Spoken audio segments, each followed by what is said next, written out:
I am recording. Revenge of the Fifth is upon us. Welcome, YouTubers. Revenge of the what? Uh-huh. Revenge of the Fifth. Yesterday was May the 4th be with you. Today is Revenge of the Fifth. May the 5th be with us all. It's also Cinco de Mayo, if you care.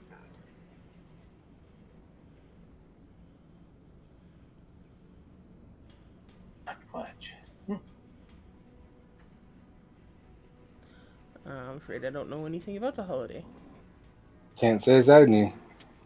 Cinco de Mayo is the fifth day of May. I knew that much. Yeah, it's Yesterday was commemorating. Cinco de Cuatro. Yes, that today they're supposed to be, or in Mexico anyway, they're supposed to be uh, celebrating the battle between the Mexican and the French in whenever it was, and it was a big thing. But personally, I find that a little strange because I can't remember anybody else uh, that is any other country, people, whatever, who spend a whole lot of time celebrating a battle. No, they do it with Gettysburg and stuff like that all the time. Yeah, but that's local. That's not national. No, I mean it's local for them, right? Or no. Mexico's still Mexico. It still has, I don't even know, 6 or 7 different states, whatever. It just seems a little odd to me. Has nothing to do with America, so That's yeah. true. Okay. Um,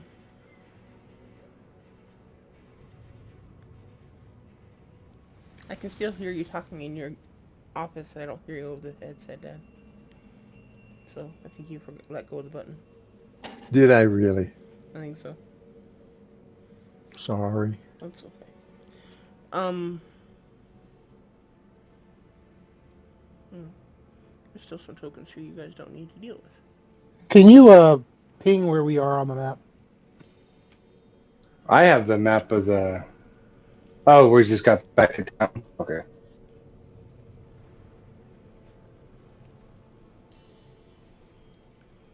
I don't remember. I must have not been here for the last meeting. No, we just finished up and did the looting of the corpses, and I don't remember what else we did. I don't remember the walk back though. Um, yeah, basically you finished the fight. Um, during the night, Reardon happened to take down. Well, actually, it was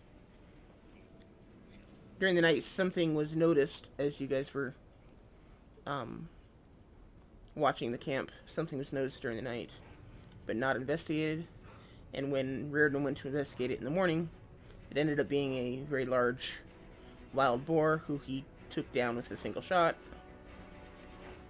And then um, the entire party, or the party and the nobles, decided to make a day of it and cook up the boar, and um, have another feast. And um, Norik brought out some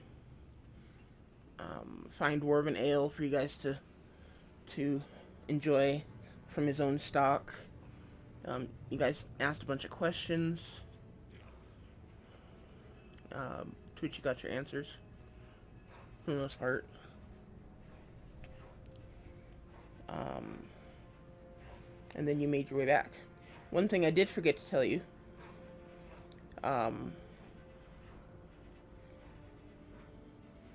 as you guys returned and Um,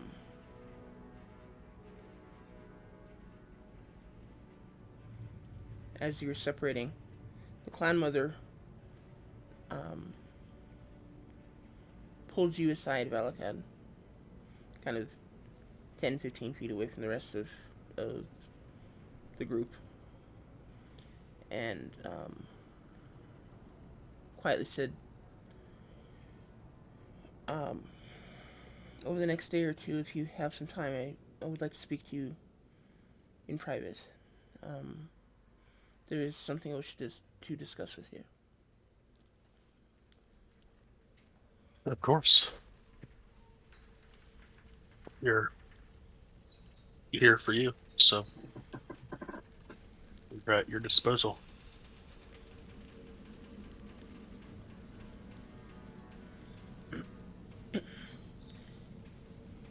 And then she will thank you, and all the nobles will leave you to whatever you guys want to do. Another thing I forgot to mention last week is you guys actually received a level last week. Only I was in too much of a hurry to leave when we ended the session that I didn't tell you. Thanks. So, for next session, feel free to level your character to level 4. Is that right? Uh, Level 14? Sweet! Right.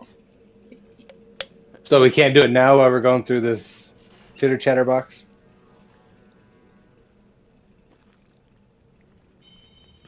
Um, I'd rather you didn't, because not everyone's going to be able to do that. Okay. And one person being level 4 with everyone else being level 3, it's not cool. Well, Might keep me alive. yeah. But you guys are...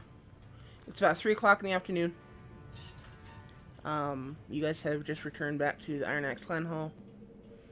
You guys are welcome to do whatever you want. What do you guys want to do?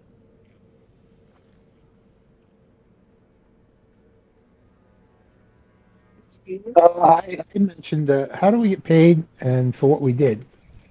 And do they have something for us to do again? Quietly between members. Nobody's mentioned anything about that. And nobody has... Somebody just asked Valakad to... Or, well, the clan mother just spoke to Valakad, but I don't know if you guys noticed that or not. It would depend on your passive perceptions and whether you really cared. I would have paid attention.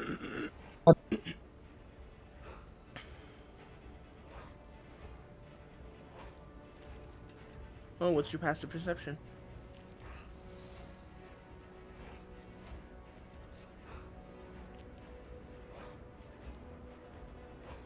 Left-hand side of your character sheet below your stats.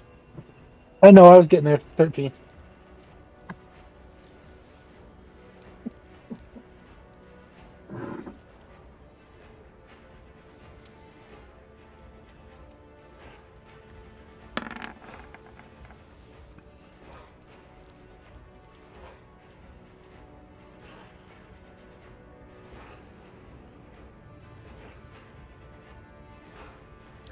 I would say you probably noticed that the clan mother pulled Valakad aside, but you don't know what was said.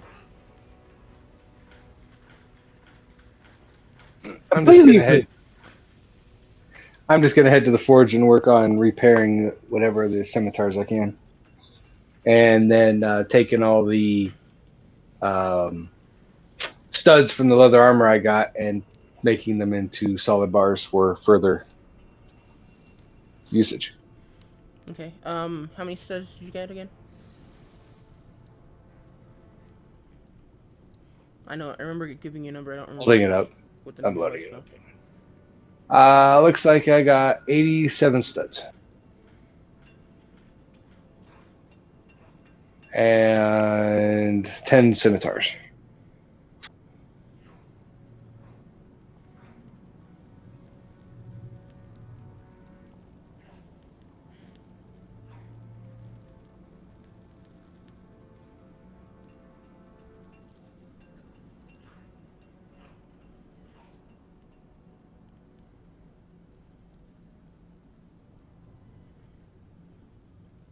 Did you catch that, or I lose you? Yeah, I caught him.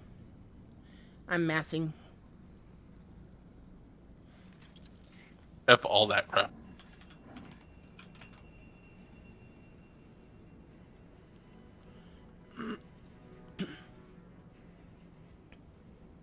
Okay, I'll just melting down the studs isn't that big of a deal. Basically, just dump them into a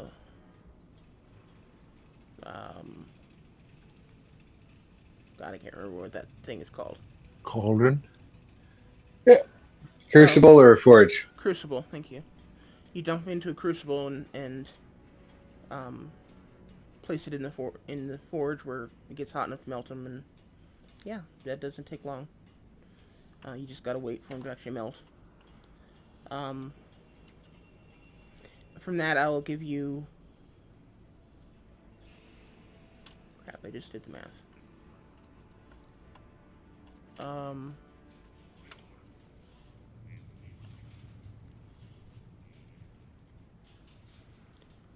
I'll give you 6 ingots. The 6th one is a little light, but we'll probably get the job done. Are these going to be iron ingots, steel ingots? I don't know if that's. Oh, let's call it iron.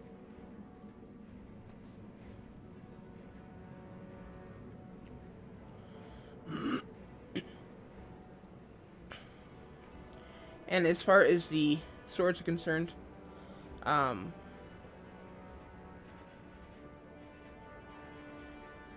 it would honestly probably be easier to melt them down and recraft them than to just repair them. They're really not in good shape. Okay, I'll do that then. Probably get less than 10 when you're done. Yeah. If you're completely melting them down, I will give you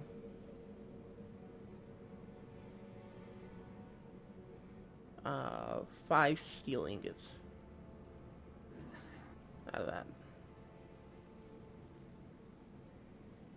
All right. So how many? How you said how many for the studs? So 6. so 6. 11 total. Oh, Yes. steel for the scimitars, right? Yes. Okay, there we go. 6 iron for the studs, 5 steel for the scimitars.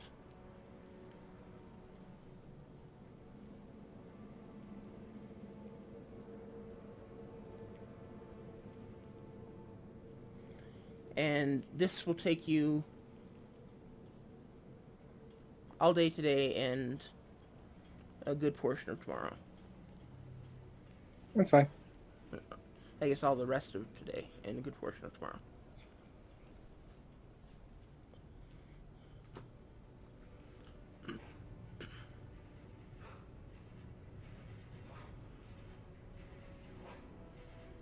Okay.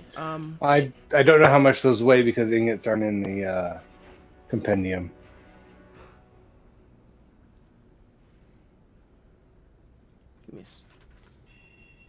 Give me a second. 378,000 pounds. I was just gonna say, hey, how many? What are you exchanging for it? Throw it on there. Put that many on there, and then take a little bit off. And so if it says it's 12 pounds, well, an ingot is 12 pounds. So if you've got how many swords did you get rid of? 10 swords. Throw your swords on there. Put 10.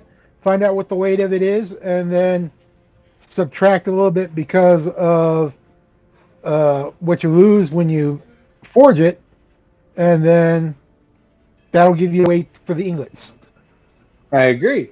Oh, so because the According, swords weighed 3 pounds apiece.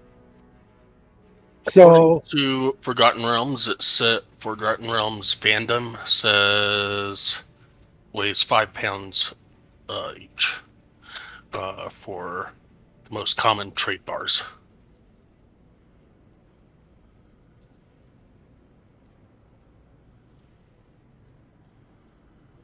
Okay, that works. But that's up to White.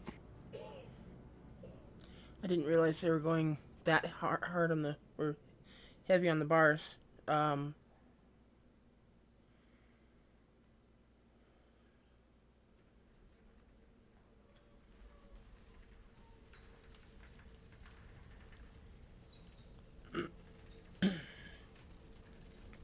let's actually switch that up and go with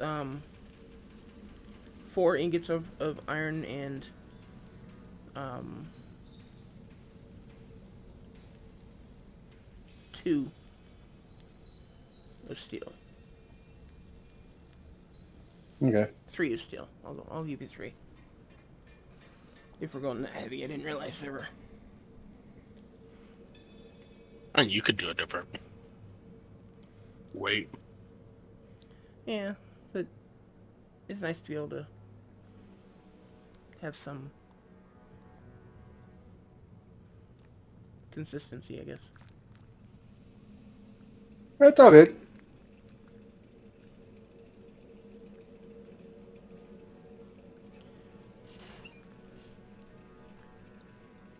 I'm gonna send you some. Okay.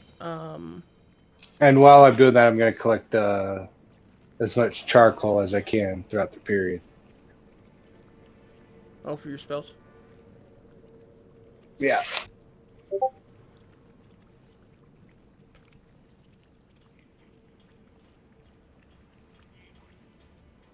That's if they burn wood in these forges. I don't know what they burn. They actually do not. It's magic fire.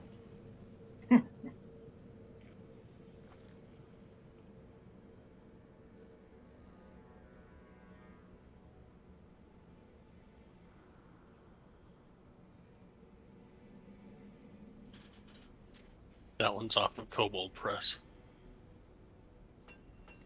which would be really confusing.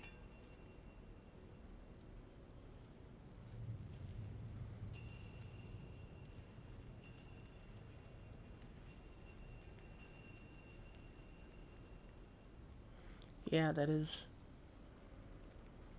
pretty confusing.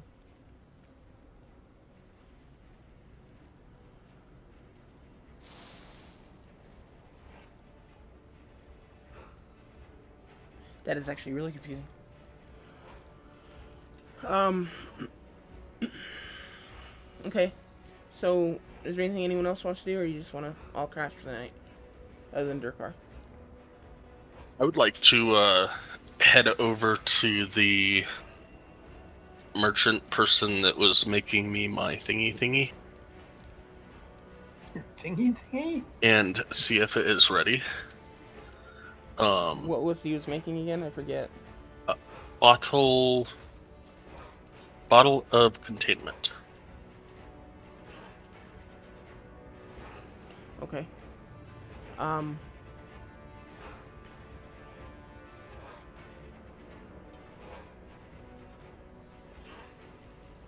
You guys were gone for 3 days, right? Yep. Which is how long he said it would take him, right? Yep. So yeah. Okay. I'll go to bed. Okay. He has your bottle available for you.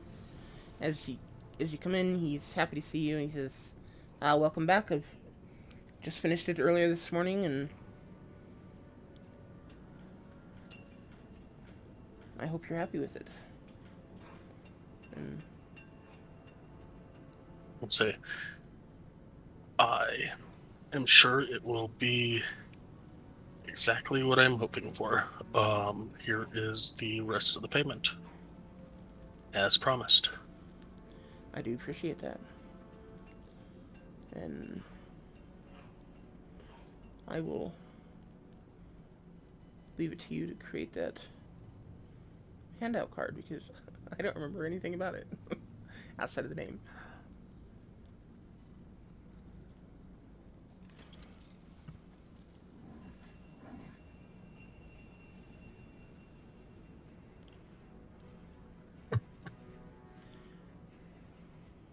Anything else? Do come back and always willing to make some new little toys or come up with new ways of enchanting items. Definitely. And if you still have that alchemy jug when I have some more funds, I will be back for that. Glad to hear it.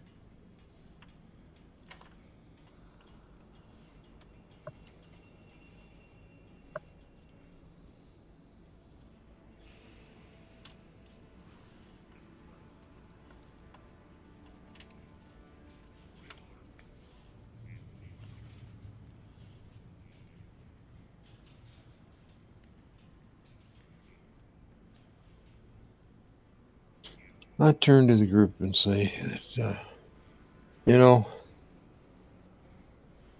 I could go to bed, but I'm not really ready to go to bed. So I'm going to go to the tavern and sit and have a mug of ale to sip and think about what's happened the last few days and see if I can pick up any more gossip, rumors that might provide us an interesting uh, entertainment. Anybody else want to come along? Most definitely. Okay. Well, let's head toward the tavern then.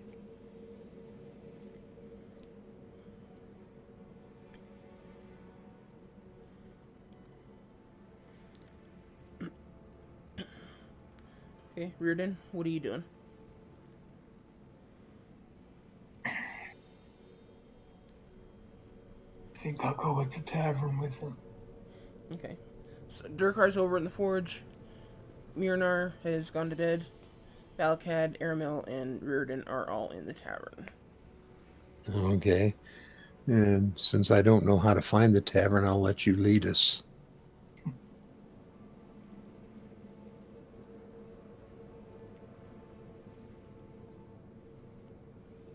Or somebody lead anyway. I ain't got a clue where the tavern is. It's obviously that way. You go that way, and then you make a left over there, and then there.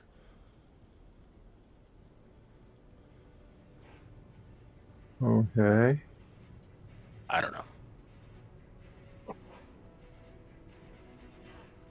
Let's step up to the bar.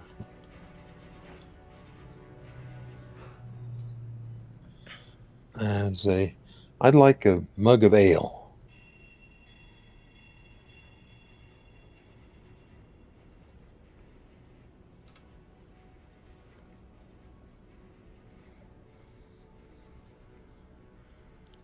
And as the three of you enter the bar, it goes quiet, and all the dwarves kind of look towards the three of you. And after a moment, you hear a loud dwarven male shout out to you and welcome you to come sit with him. Thaddeus over here. And he makes it very loud and makes sure that everyone in the tavern hears him when he says it.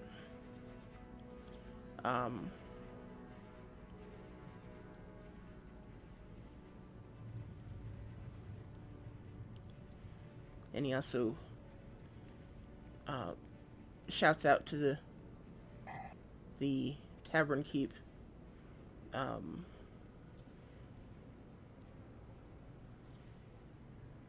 Bring ale for the saviors of the clan mother.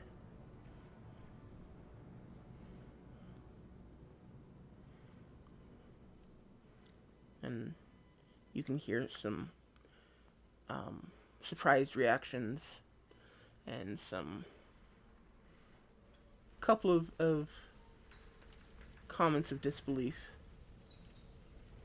But for the most part, the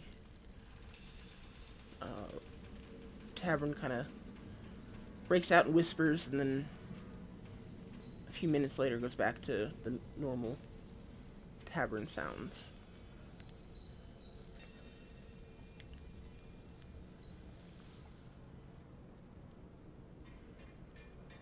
And shortly after, a server appears with um, some mugs and a table cask of ale.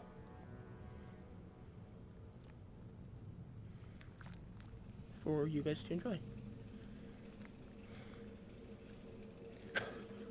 I turn to Thaddeus and I say, I thank you. We only did what needed to be done. Got a big smile on my face. And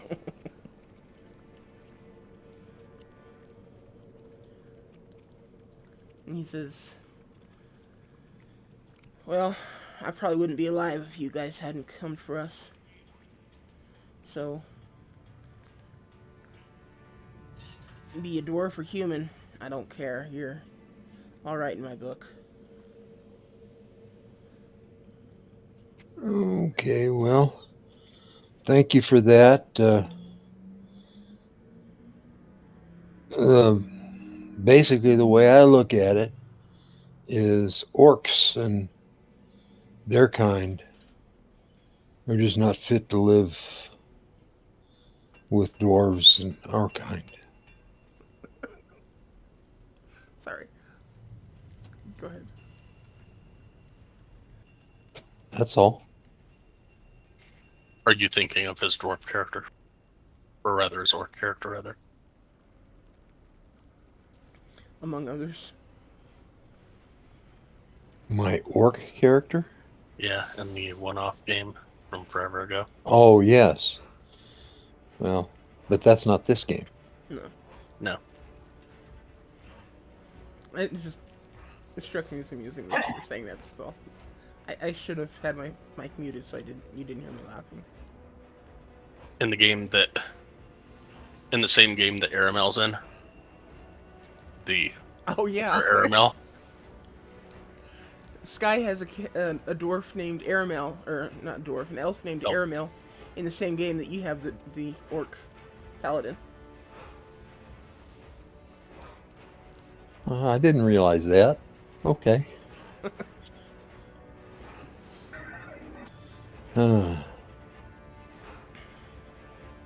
Whatever. Let's see.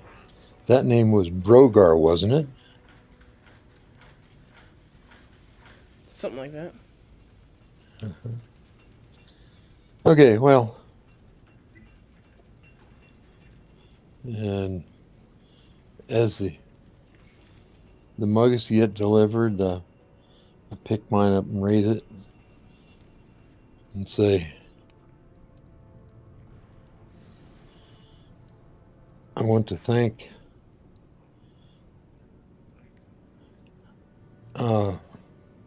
our hosts for their hospitality and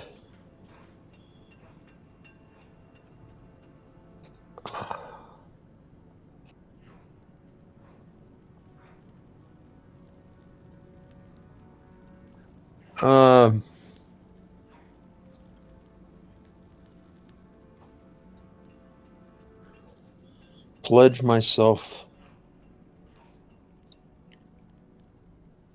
to assist the royal house as they need it. With that, I raise my glass and drink.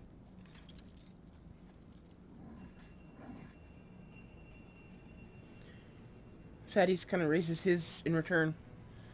Says, "That's a fine cinnamon, lad."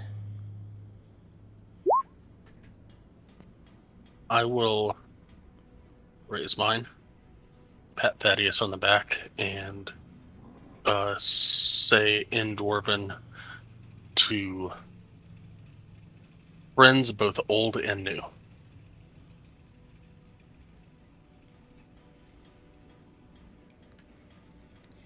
He will raise his cup to yours as well, nod, and drink back the last of what's in the cup. All 2 drops. What's that? That all 2 drops. Yeah. Well, that's all right. We have a table cask here. We should be able to fill it a little while. Yeah.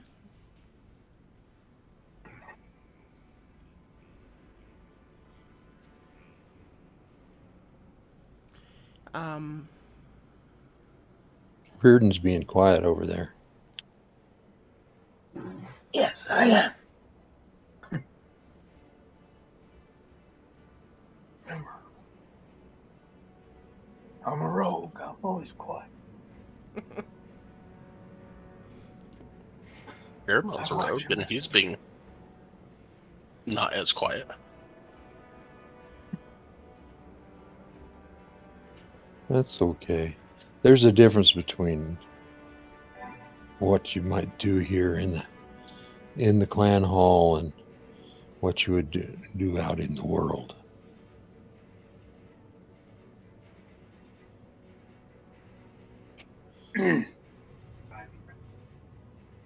It's especially a difference if you're thinking that you might be attacked.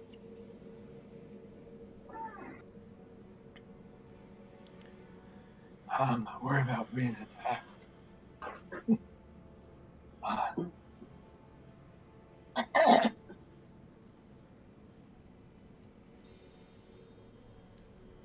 I'm enjoying the ale. Yes, so am I. It's good ale. With that, I look around to see if there's anyone talking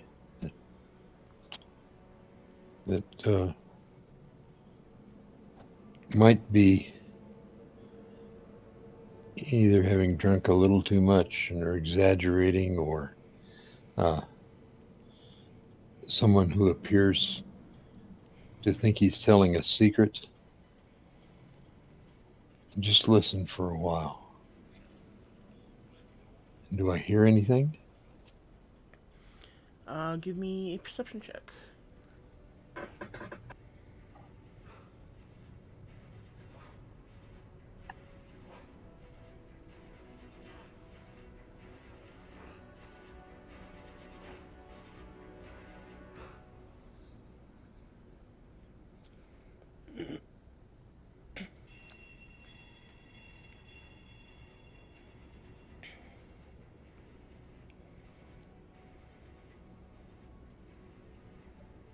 Okay.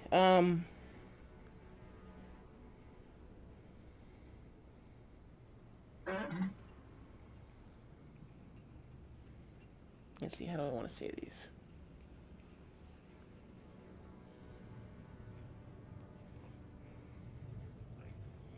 First of all, you do hear there's a lot of talking going on here. Um, as you kind of quiet down and attempt to listen to the different conversations, most of which you um,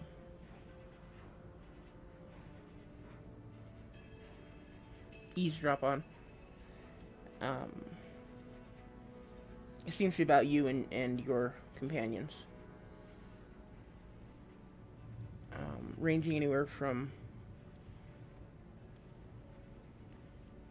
those are the heroes that rescued the clan mother. I guess not all humans are. I guess some humans can be trusted or something along those lines. All the way down to um, there's no way they rescued the clan mother. They must have been helping the orcs and turned on them or something like that. And um, basically, most of them are talking about you and your companions. So it's not really of much use to you.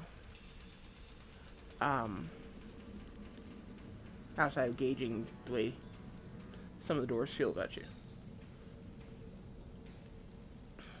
In the corner.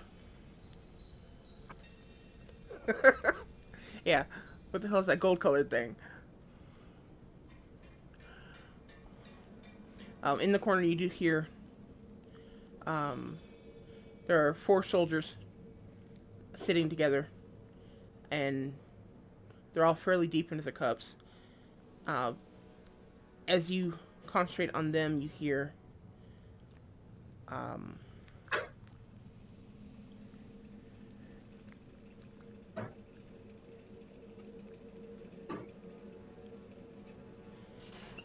we're almost out. They took it all. Um, I don't think we'll even have enough to last the month.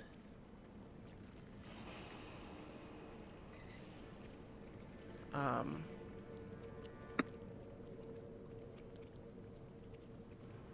Crap. Who was that?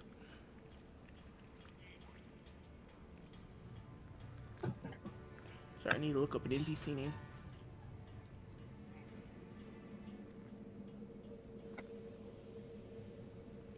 Okay. I don't think we'll even have enough to last the month. Commander Jadestone says he's got a plan to send some people after it, but I don't know. I'm thinking maybe getting my family together and heading out to Steelhammer or Iron Stonefist. Maybe that would be the best idea. And the other 4 kind of sullenly agree with him, kind of half-heartedly agree with him. One says, if Commander Jadestone says he has it handled, then maybe we should give him the benefit of the doubt. And then a third voice pops up and says,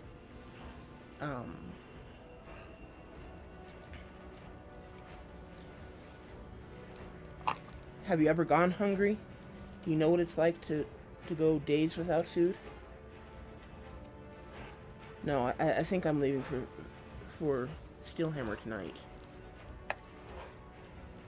And you watch as 2 of the 3 men, or 2 of the 4 men, get up and start to walk out of the tavern.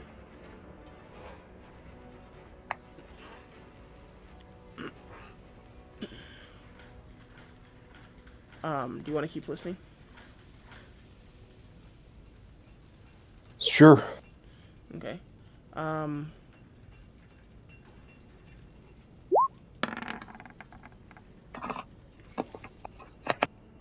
Okay, the one other thing that you hear,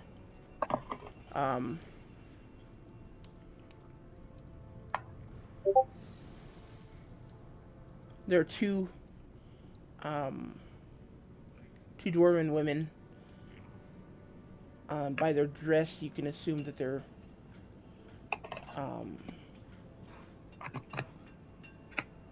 low-level nobles, maybe. Possibly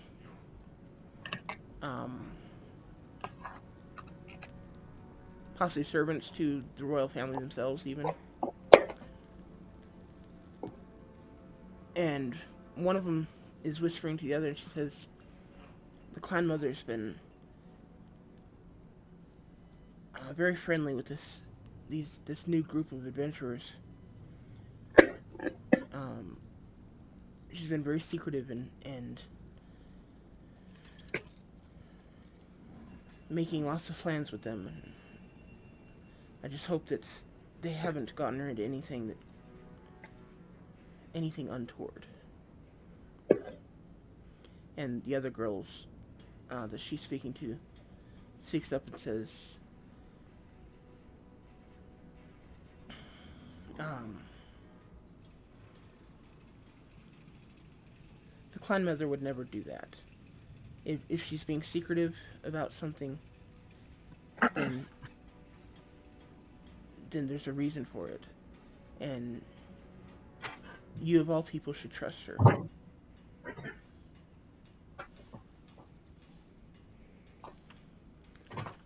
And then there's a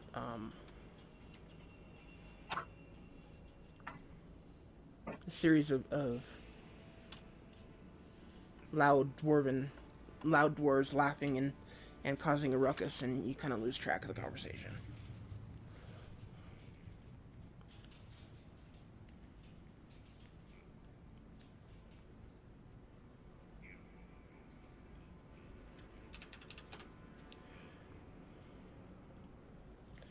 Okay, so that's about it for any gossip you might hear. Okay, I turn to Thaddeus and say, I just overheard a conversation of a couple of dwarves saying that there could be a food shortage. He raises his hand, he looks around very anxiously, and just kind of like, keep your voice down. If that gets around, you'll cause a panic. I was just going to ask if there's anything we can do to help.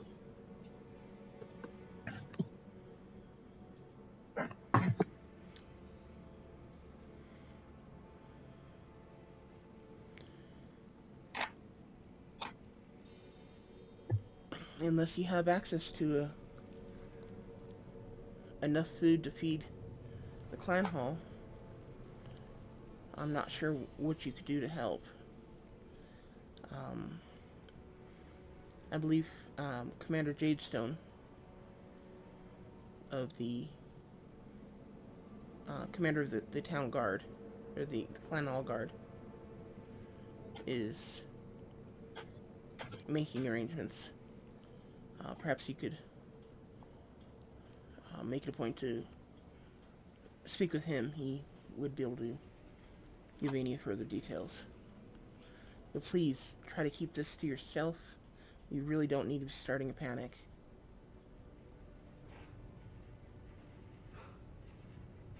All right, that seems reasonable. I just want to be helpful if I can.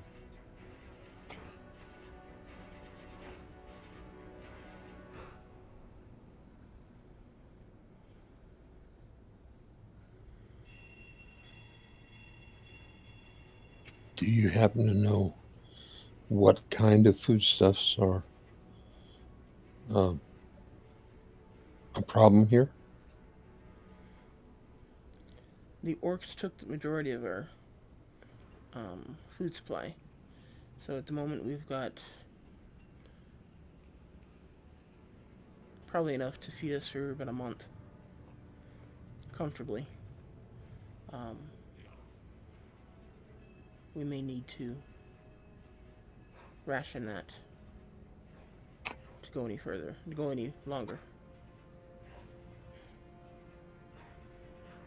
Maybe we should visit the orcs and take it back.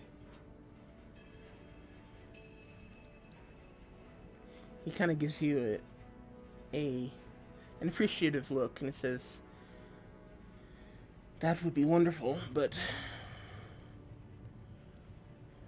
I'm afraid our army just is not capable of handling that kind of conflict at the moment. The small force they sent to raid us was about 5-1.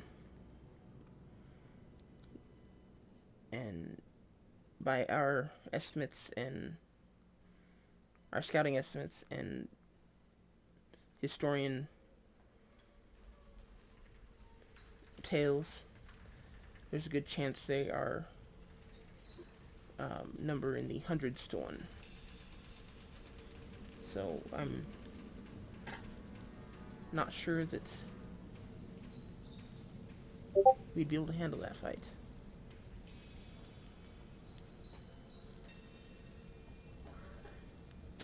Well, I too believe in caution, but maybe there is some way to do it without an all-out fight.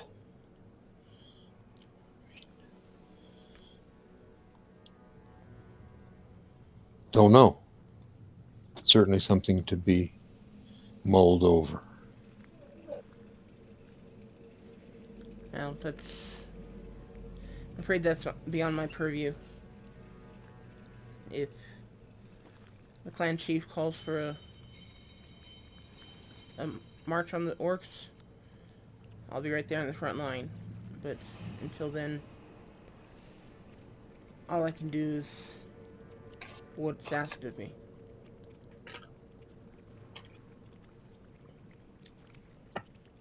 That's reasonable.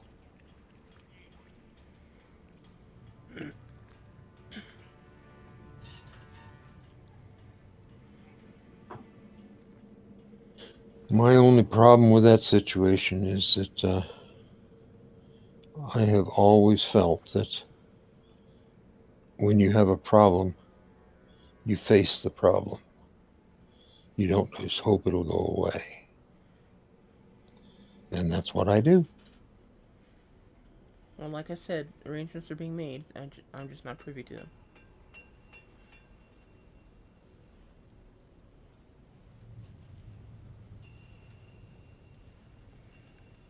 If there's some way you want to try to help, speak to Gasper Jadestone. He's commander of the guard and has been tasked with solving this issue.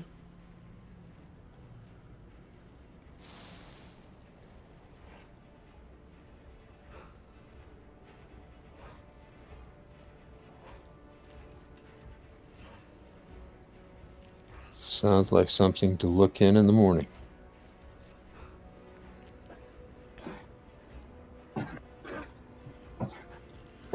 That being said, I think, as much as I hate to say it, I think I've had enough. I need to get going early in the morning and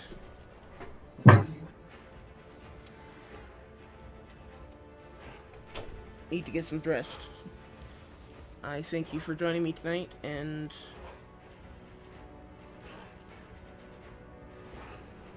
we'll see you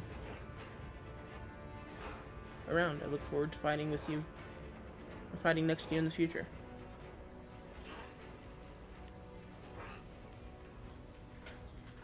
We'll see what the fates have in store for us. But I'd definitely be proud to stand next to you.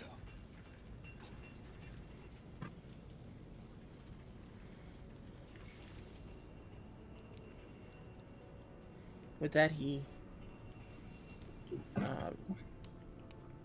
reaches out his hand to grasp yours, gives it a rough shake, then reaches out to Valakad, gives them a rough shake, and then reaches out and for Reardon and gives him a rough shake. And he drains the last of his tankard, places it on the table upside down, and leaves.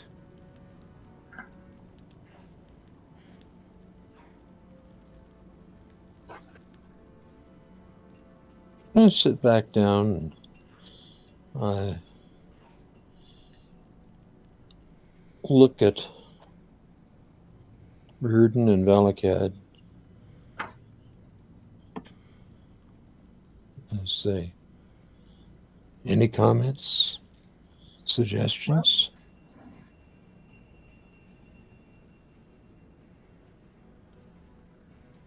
I am supposed to meet with the clan mother tomorrow. I will definitely ask her if there's anything we can help with on the issue with the commander.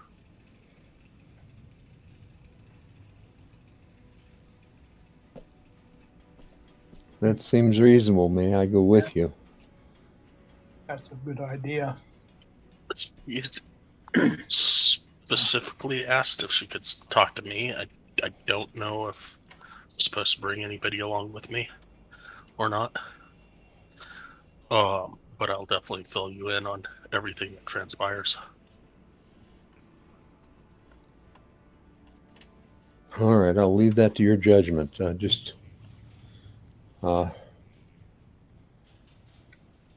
feel like these people, excuse me, these people have taken us in, and or at least a large number of them have accepted us already. And I want to do what I can to help make it work. I'm right there with you. I would really like to win over anybody that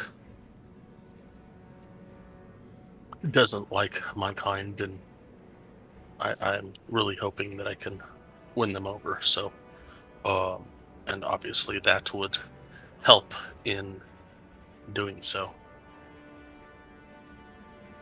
Okay. I do find it amusing in hearing the discussions around tonight that these dwarves look at us as humans, not elves. And I certainly won't try to change their mind, but I just think it's funny. I think it's less about humans in general and more that I am here.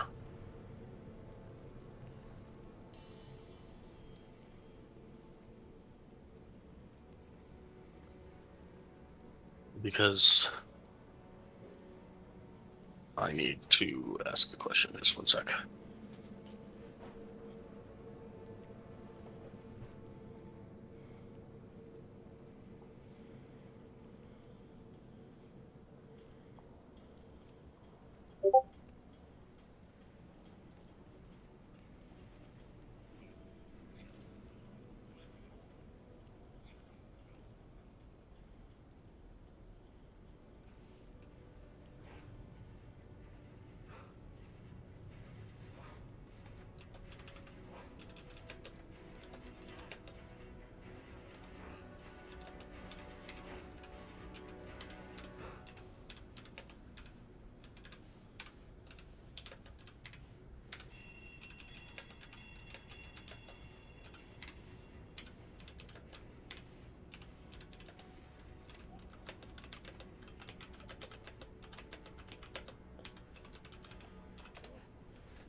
Okay.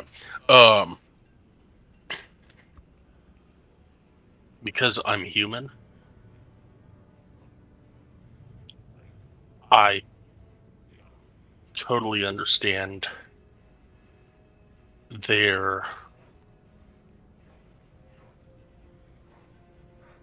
apprehensiveness towards me, and it was something that my father warned me of before we set out on this journey, was that a lot of the way that we held each other on the ship would not suffice once we set out on this journey, and that the humans despise the dwarves and the dwarves despise the humans. So myself being here, if it was just you, if it was Murnar and the two of you, I think it would be perfectly fine. But the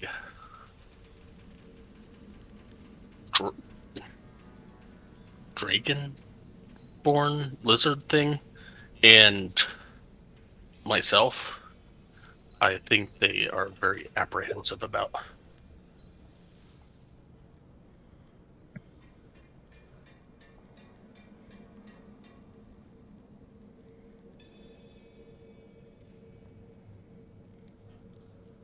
That could definitely be. Time will certainly tell.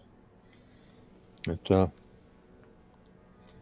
more that we can do to win their approval,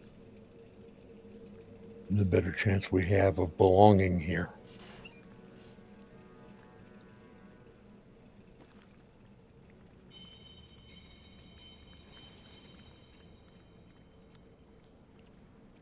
Most definitely.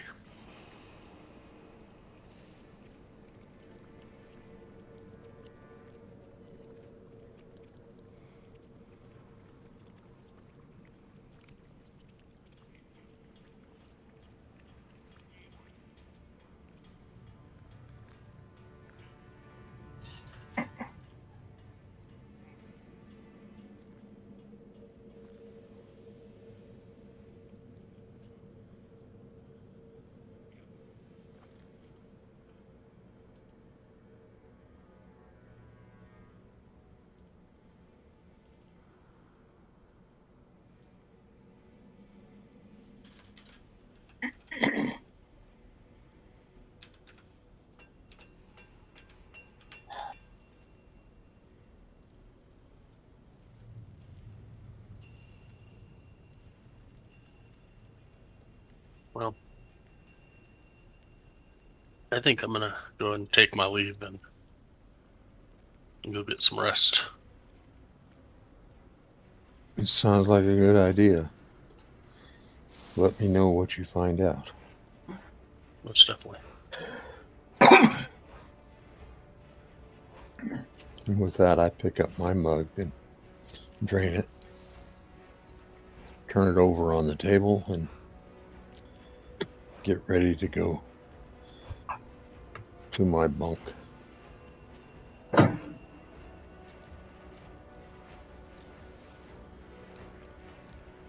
I'll go with you. Okay. Not sure I know how to find it, but I guess we'll get there sooner or later. Somewhere.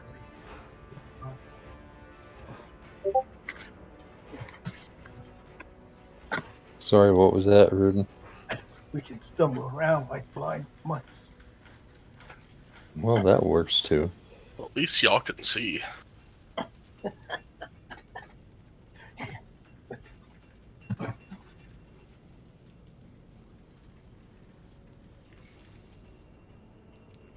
Hey, if we don't find our place, I crawl up in a corner and be just fine. Yep, there is that. Okay. You guys do know where your quarters are, where you guys have been staying. You guys make your way there.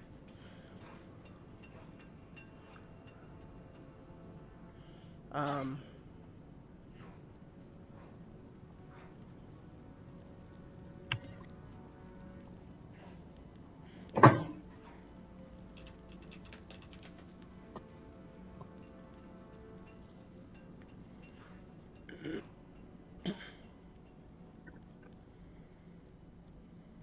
yeah, you guys, pardon me.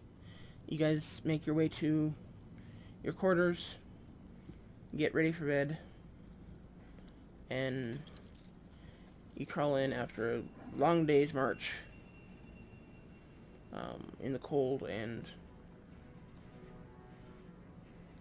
carrying the heavy supplies, and then the ample amount of liquor.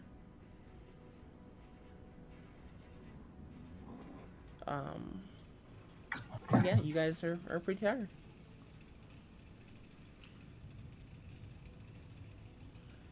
Um,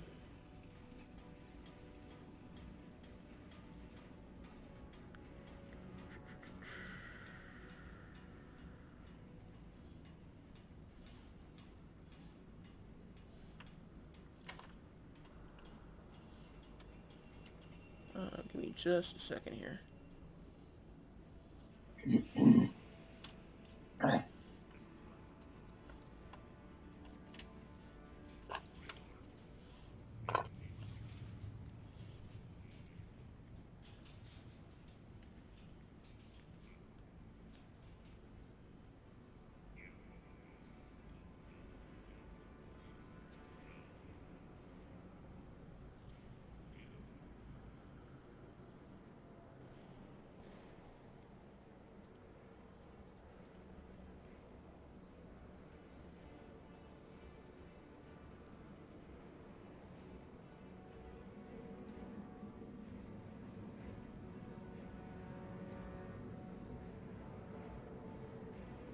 Okay.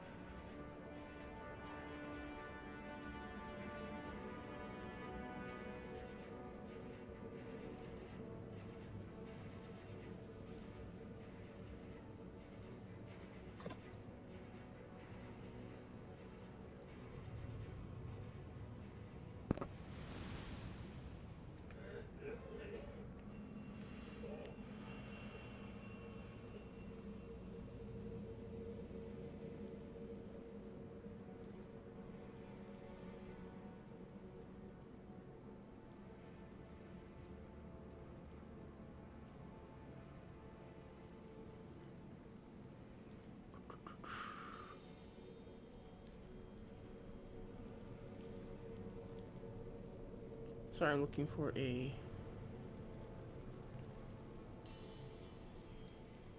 specific document.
Okay.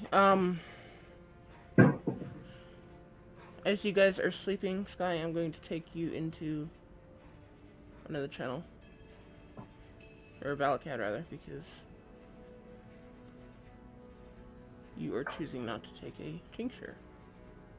Oh, dear. Be right back.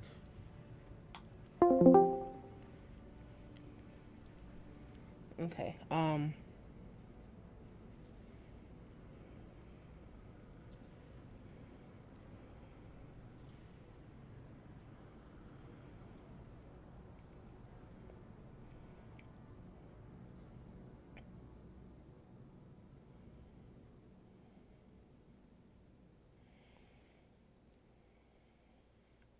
As you lay in bed, are you there? Yep. Okay. I didn't want to start this and realize you couldn't hear me or something like that. That would suck. Um,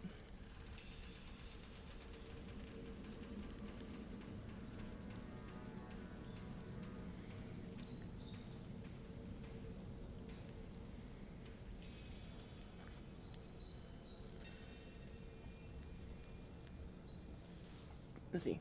As you lay in bed, um, having trained your body to, um, or your body having gotten used to using the elixir or the tincture to get to sleep, it takes you a little longer than you would like to fall asleep. When you finally do, it feels very light. You know, the kind of sleep where it feels like all you have to do is open your eyes and you're awake.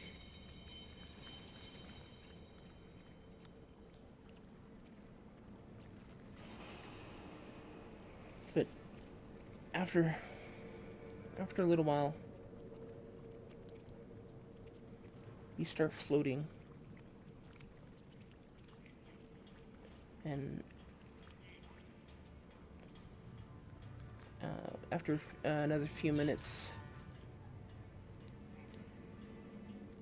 you can hear the sounds of seabirds in the air. And as you open your eyes to look up at them, you realize that you're floating on your back in the water.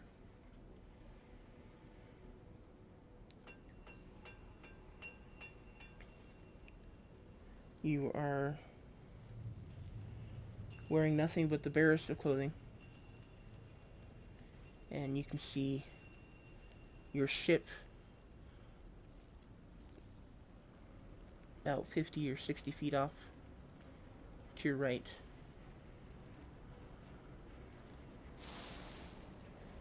It sails down, and it appears you can see people on the deck working, maybe repairing something. You're not sure.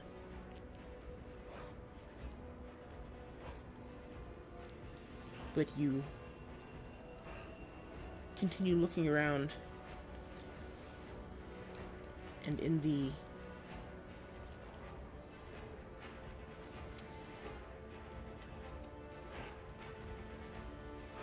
water off to your left, you can see ripples in the smooth surface, um, in the waveless surface. And after another few moments, you do see this fin pierce the surface and glide along, um, heading for the most part towards you.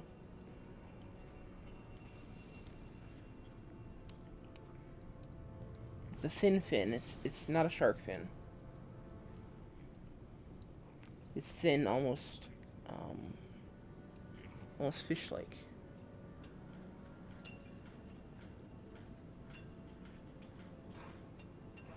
What do you want to do?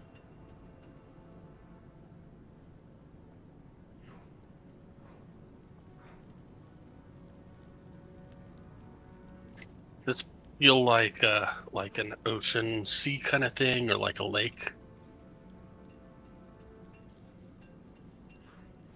Feels like a lake. It's it's fresh water as opposed to any other ocean you sailed. Do I feel threatened by whatever's coming towards me?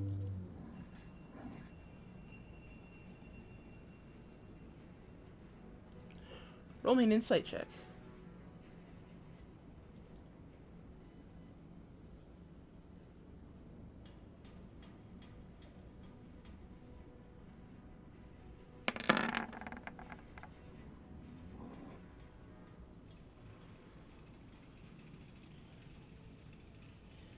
You don't feel any. Obviously not the 2, but You don't feel any threat. You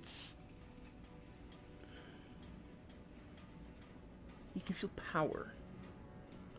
A lot of power.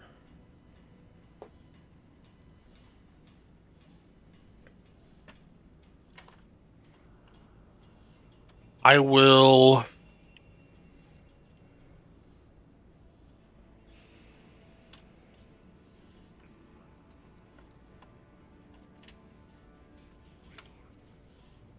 roll over, like, I'm on my back. I'm gonna roll kind of like sideways so that I'm treading towards the fish. Okay. And try and keep myself between the fish and the ship. Okay.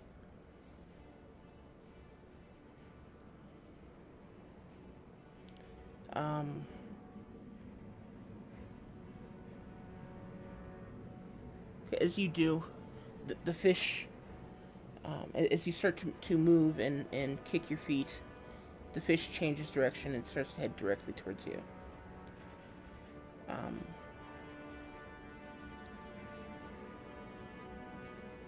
And just before the fin actually hits you, it suddenly bursts out of the water. You see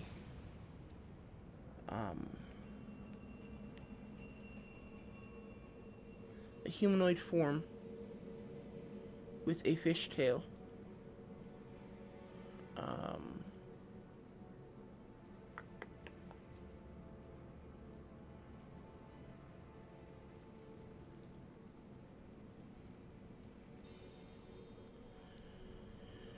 Humanoid form with fish tail.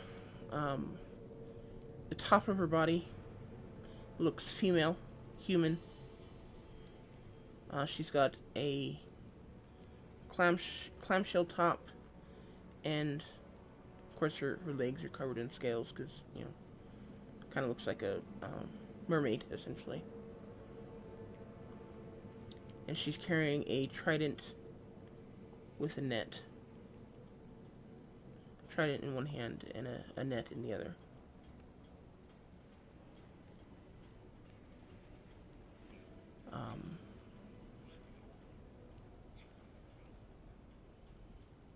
Her eyes flare a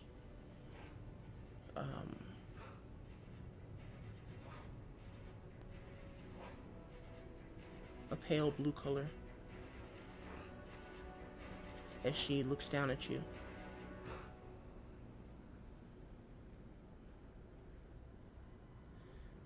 The water raining down across you as she breaks the surface. She looks down at you and speaks, and all at once, her voice, it sounds both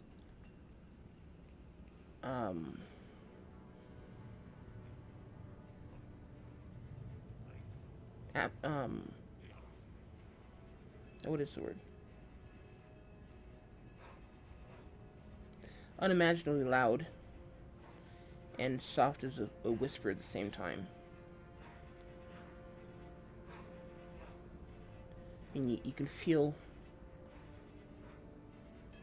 her voice vibrating the very water itself.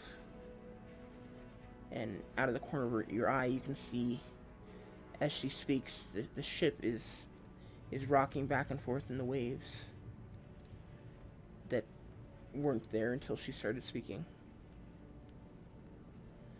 but at the same time, you're also having trouble hearing her because it's so quiet. And she says,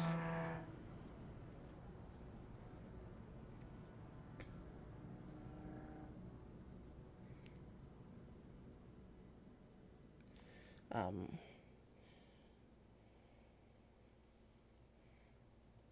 Valakad, you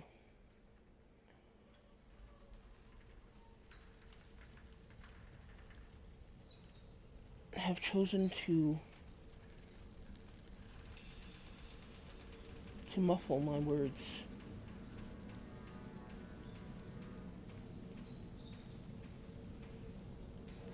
Are you no longer one of my faithful followers?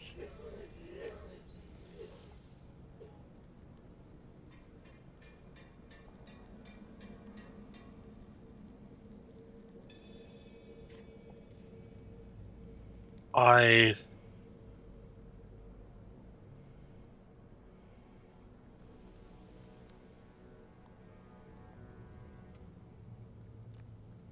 sometimes when I wake,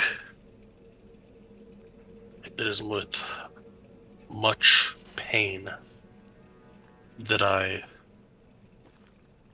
go on throughout the day.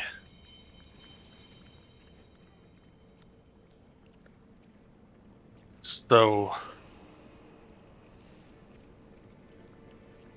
my goal initially was to make it so that the pain would go away. Only through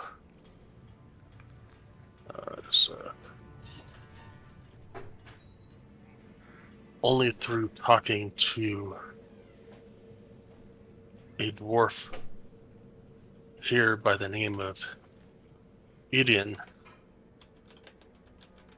have I realized that I should not always muffle the visions. It affects me from time to time.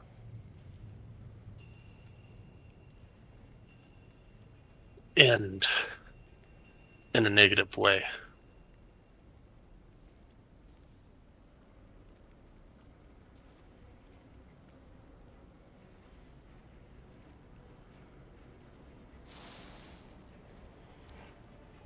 I see.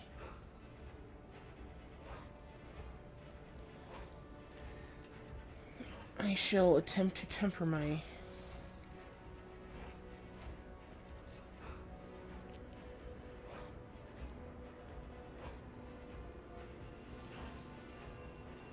messages.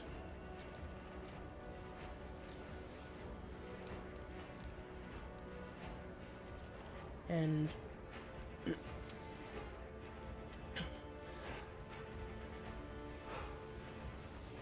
attempt not to cause you this distress going forward.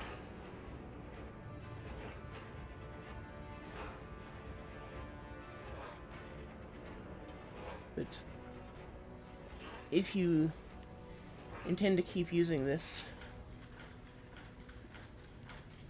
tincture, know that when I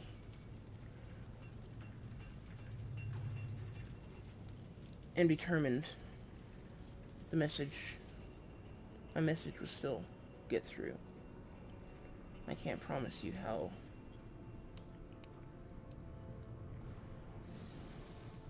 much discomfort it may cause at that point.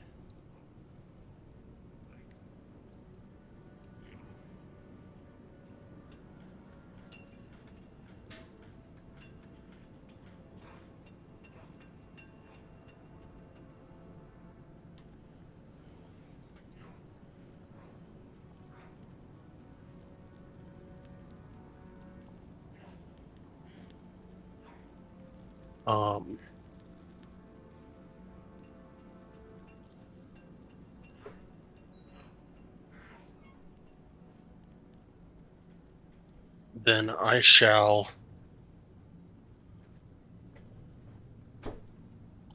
dispose of the tincture.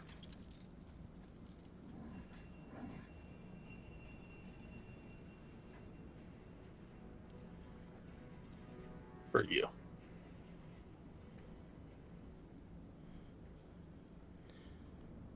If you have felt it as an aid, if you have felt that it aids you, then feel free. But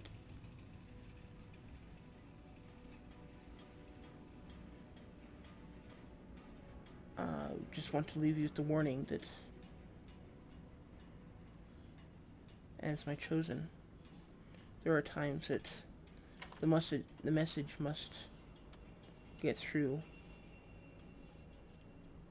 regardless of any dampening effects.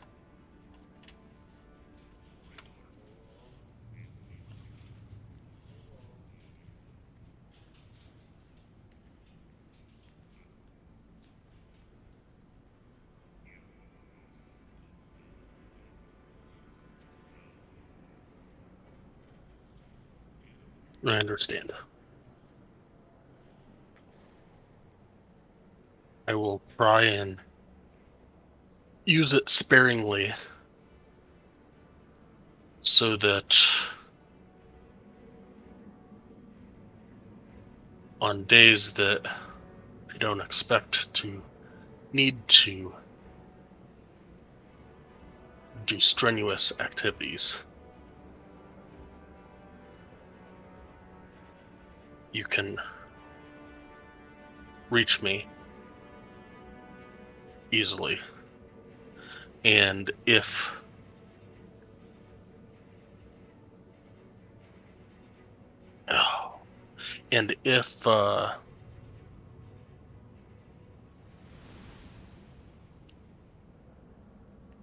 the message must get through on a night that I have used the tincture, by all means, I will not curse that the message came through. I still serve you.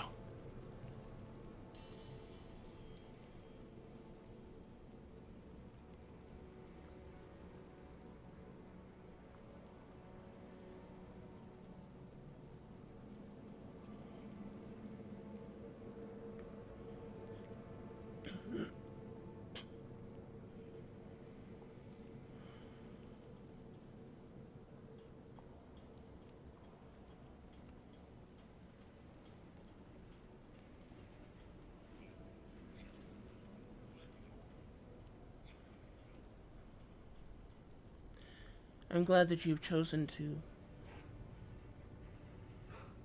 heed my messages and travel to the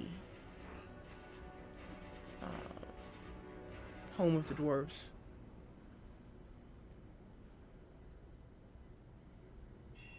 It may seem trivial or even none of your business, but you and your friends, you and your newly acquired allies have much work to do here.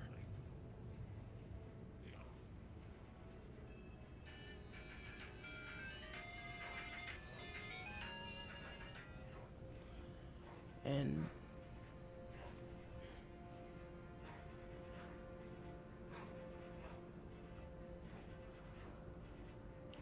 hopefully you're able to handle all the tasks put before you.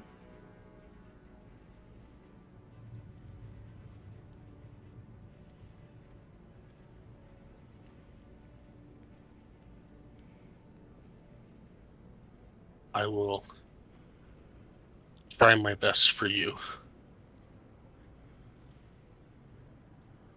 And one way or another, these dwarves will all come to appreciate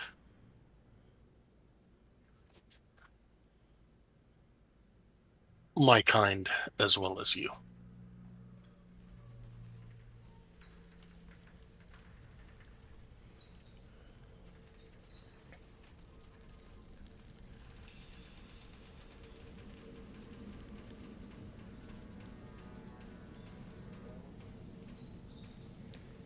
As you are saying this, it starts to rain and then pour. And there's um,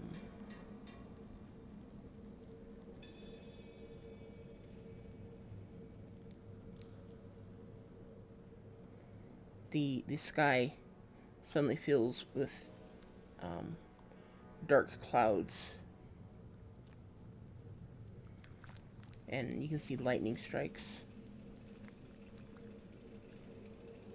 um, in the distance, and you hear the um, claps of thunder as each lightning strike, one after another, gets closer.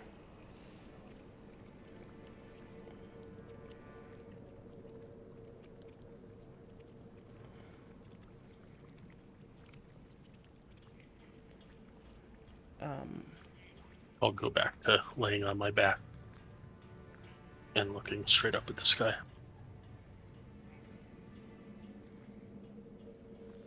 okay.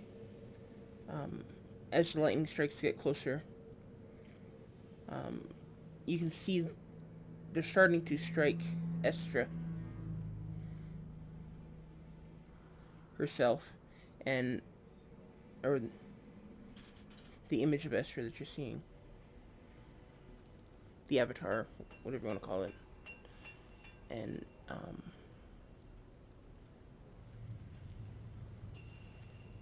they're not really hurting her. She kind of flinches with each one, kind of like a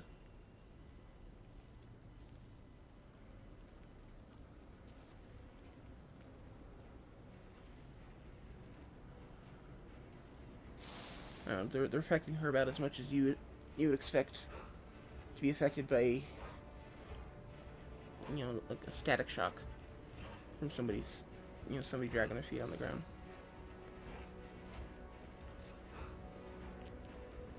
But as one starts to as lightning strike almost strikes your ship, Estra throws her trident and catches the strike, and the trident comes back to her. She's holding on to the trident with lightning arcing around it.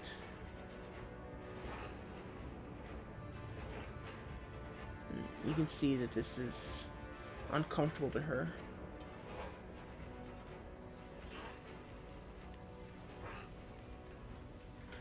And as you're watching, a very large bird, probably a 200-foot wingspan, descends from the sky. Only it's got the head of an elven male, and it dives down at her, striking at her with its talons, and she fends it off, sending it flying back up into the air. She looks at you. She says, "You need to wake up."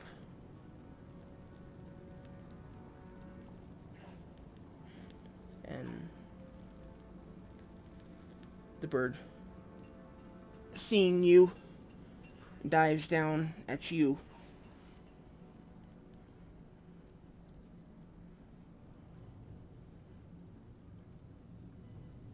And she lunges at it with her trident.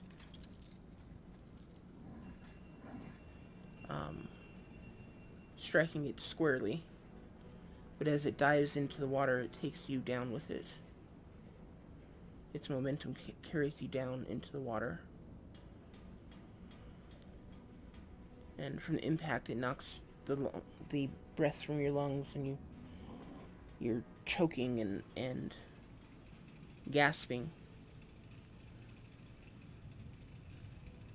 You're drowning. And you can still hear her in your mind as she says, "You need to wake up."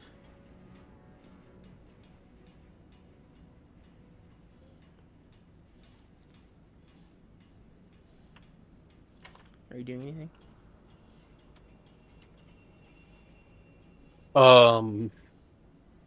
Sorry, I was typing. Um,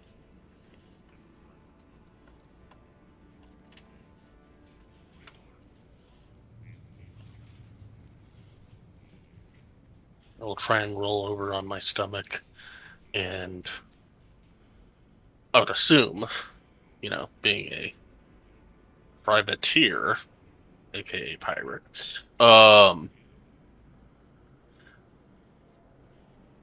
that I would know how to swim. So Oh, I yeah. will try. I'll roll over on my stomach and try doing a breaststroke up towards the surface. Okay. Is the elven man bird still holding me, or did it take off after it pushed me down?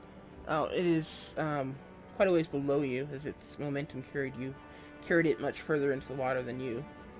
It didn't actually get a hold of you because Estra struck it with the Okay. trident. Then yes, I would start trying to do the breaststroke and get myself back up to the surface as fast as possible. Okay.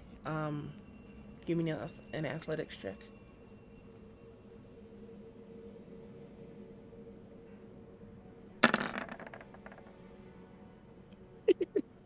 Oh boy. Um,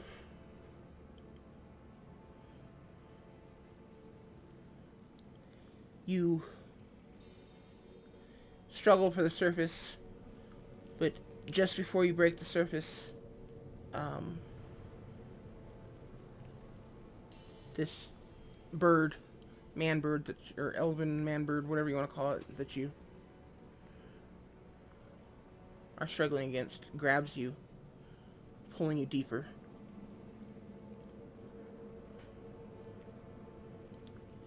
Um, you can see Estra grow in size as she strikes at the bird again and again and again.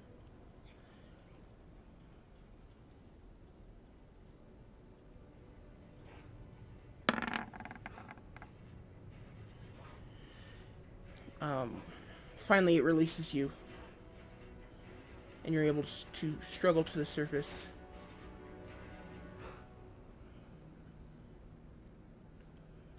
And just as you break the surface, you wake up in your bed, and you cough. You gasp for breath, and you cough, and this water just floods out of your lungs.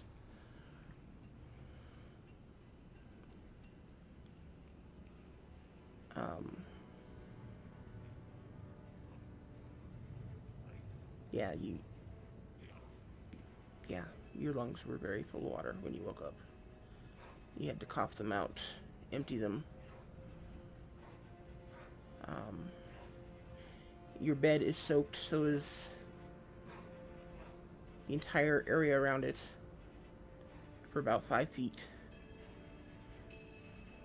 Um,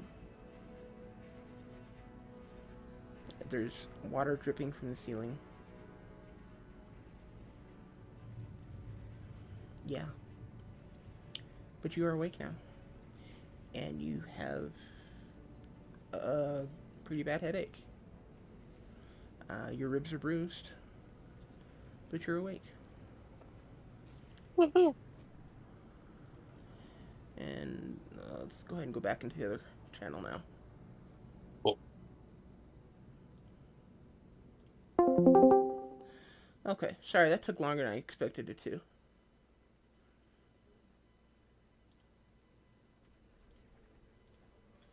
Hope everybody's got a break. Welcome back. Thank you.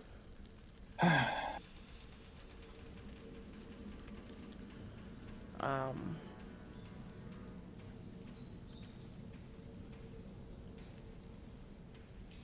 I'm assuming everyone took a quick break.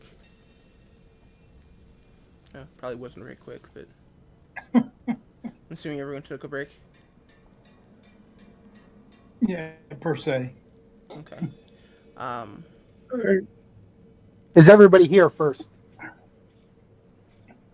well, I was actually going to say I have a phone call that I received during that I need to return. So Sky and I are going to, or Balcat and I are going to take a quick break. Oh yeah. Sorry, guys. Um, see you back here in a couple minutes.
Okay, I'm back. Is Sky up? Or Sky back? Yep. Balcat? Sorry. I'll do. Um, Back. okay. Reardon? Durkar? Yeah. Yeah. I never leave. I walk walk around the house with my constant connection. Aramil? Yes. Okay, so everyone's here. Everyone's had their break. Hope so. Sorry about that. I didn't expect it to take quite that long.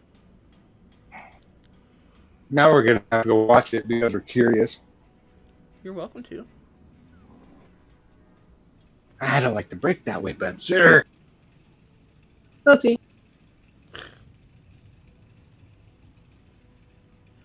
Um, Since that's on a different channel, will it be recorded? anything that I can hear, it goes into recording. If I can't hear it, it doesn't go into the recording. I made that joke earlier. What? That it wouldn't go into the recording because it was a different channel? No. If I really want to know what they talked about, all I'd have to do is watch the video. Yes, but the important part is that you're not getting it when Valakat does. It makes a distinction in your head.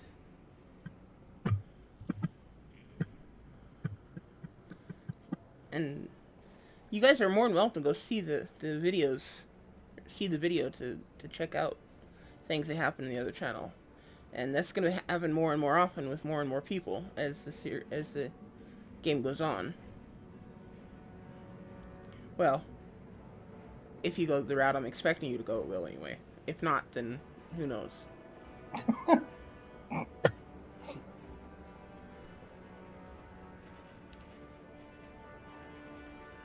Um.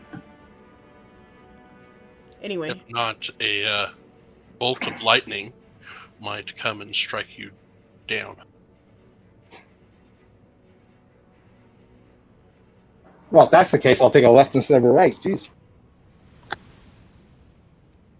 you'll take what? A left instead of a right. Mm. Penny's characters love lightning. Yeah, they do. Okay, so you guys wake up in your rooms. Um,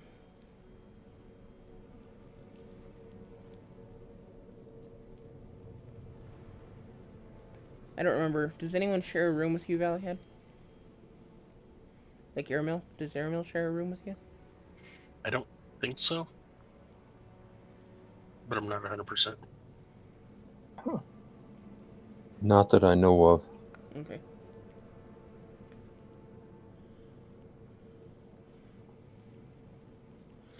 So, you guys wake up in the morning. What are you doing? Well, since I was stuck in the forge for most of the night, I'm gonna get some chow Okay. and then go back to the forge to finish.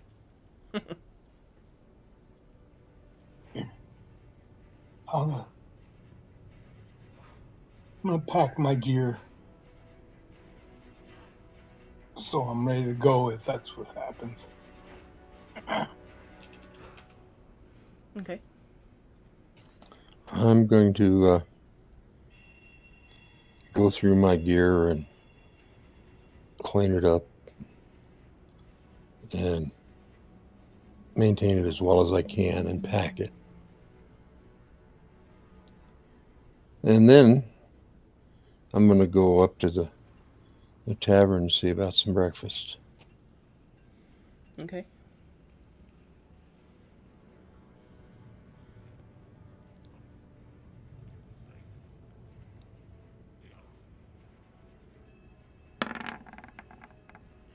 Okay. You walk in this morning. It's pretty full. There are a lot of people in here.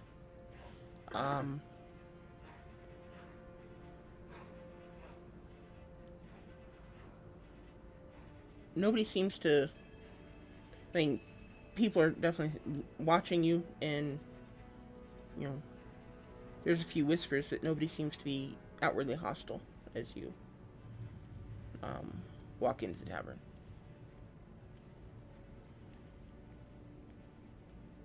Well, that's a good thing. Uh, I pay no never mind. Walk up to the barkeep and go, double your special.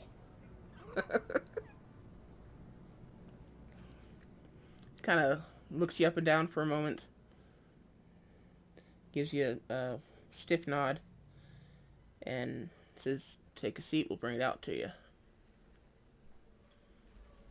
okay, then I step up and say, I'd like your special and uh, mug of cider.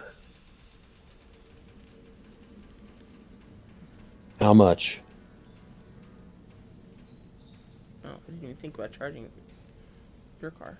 I um, think I Bet you freaked will out the before you're bartender. done. huh? What was that, Jeremiah? I said, I'll bet you do before you're done. Um,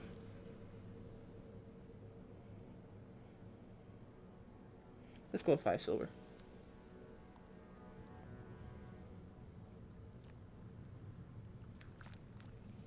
5 silver is double? For you, Oh, okay. your That car is includes, 10 silver. okay. That includes the cider? Yeah. Okay, thank you.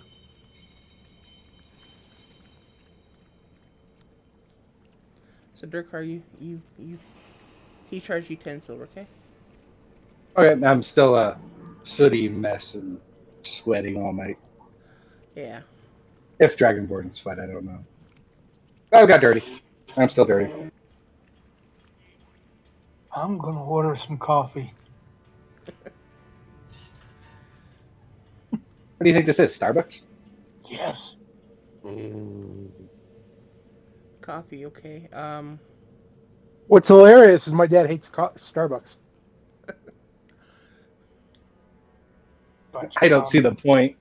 Never been, never will. He says we don't carry coffee, but I'll get you something better. Okay,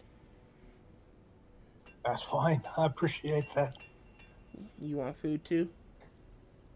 No, just drink. Okay, go ahead and sit down. I'll bring it out to you.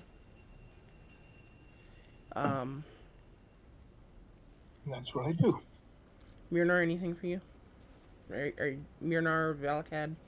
Yes, I'll take a whatever you're getting for the coffee, uh, and who am I kidding? I'll take an ale or a mead. I'll take a mead and breakfast. Whatever you got. So you want ale, mead, and breakfast and coffee? No, just the mead and breakfast. Okay. Uh, 5 silver. Okay, he gets it. and eventually I will make my way slowly Give me a into. Constitution. Give me a Constitution savings throw. Scratch that. That was straight.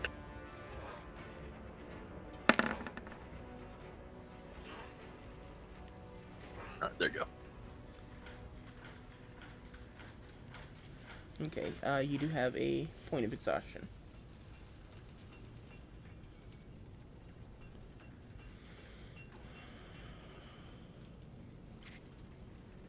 And when I get up to the counter, I'm just gonna go bread, please, bread. He kind of looks at you with a strange look, confused look, and just kind of hands you like half a loaf of bread. Says 2 silver. I'll give him 3 and say thank you and head over to the table that everyone else is sitting at. Okay. Um,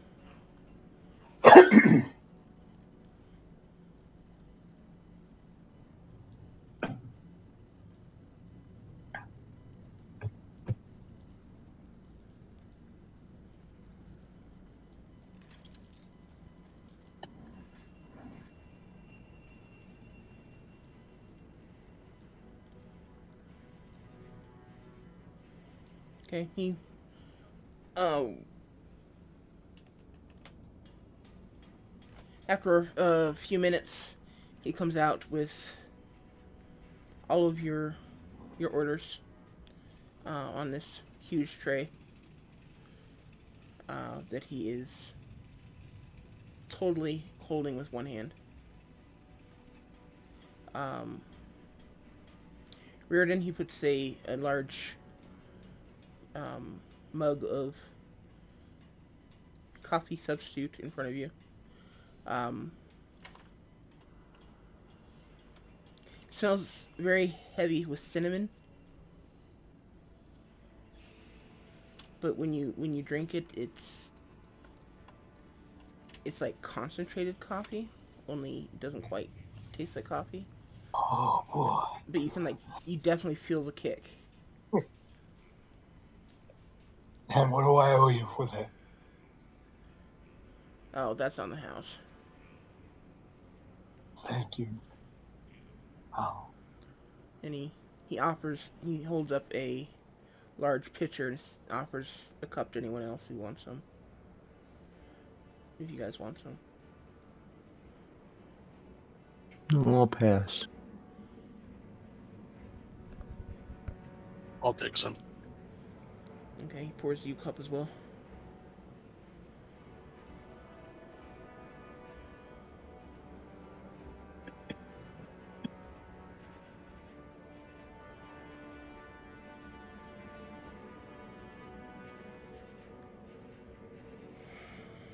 Um,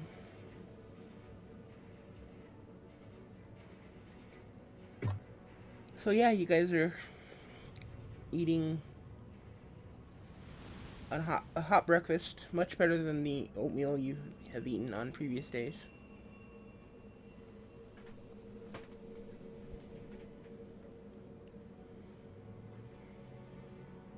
I think to myself, maybe they've decided to accept us, at least not shun us and push us away.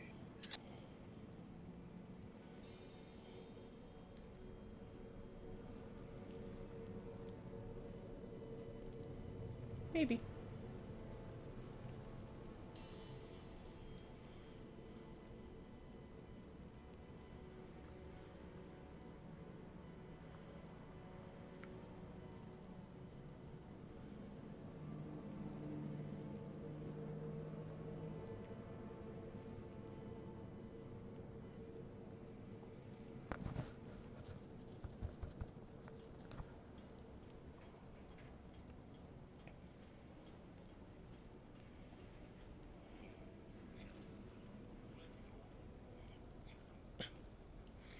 So, what are you guys doing? I'm just sitting here over my plate, eating breakfast, and kind of reflecting on what we heard last night, and listening to see if there's any more gossip going on today. Give me a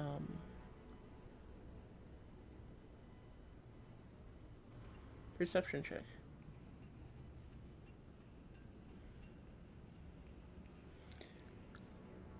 Majority of what pardon me. Majority of what you hear going on currently, um, people groaning about the day going or getting started with the day. Um, nobody's terribly talkative. Most of them are just kind of lamenting into their cups about another hard day at work after too short a night in bed.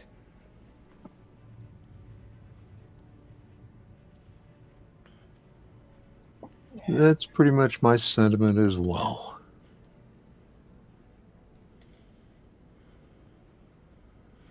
Oh, does anyone have a passive perception below 13?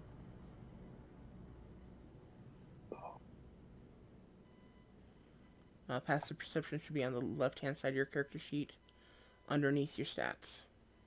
Me. Um, Valcat has one below 13. 12. I'm below 13. Okay. I'm 13. Okay, so Aramil, Myrnar, and Reardon. What are your? I'm at 15. Mine's 13, remember? Okay. No, I don't remember. It's only at the beginning of the game. Come on now. Yes, but Way too many things to think about. half the time, dude, He you had a tell dreamscape since then. yeah, half the time I ask you a number, I don't even remember what number I asked you for by the time you tell me. So, yeah, if it's taking you longer than 30 seconds to tell me the answer, I'm probably trying to figure out why you just told me that number. Okay, anyone with... See, that would have been... Shit. Aramil, Reardon, and Myrnar, I think. You all noticed that when Valakad walked in today, they looked like a drowned rat. They were covered in... Basically, it looked like they had just gotten out of a pool or, whatever.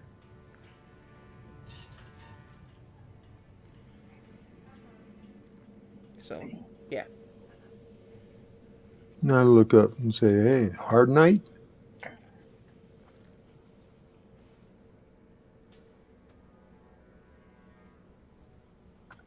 I need to work on. I need to work on my breaststroke.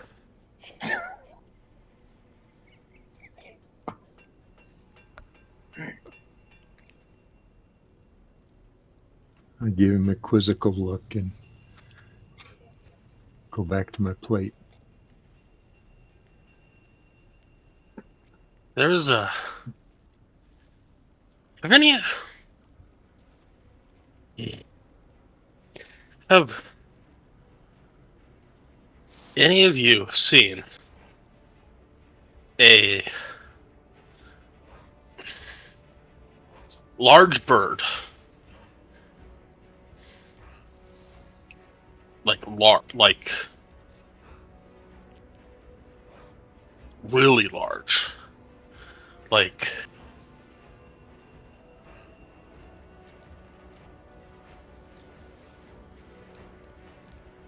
bigger than this room. That has a head of an elf.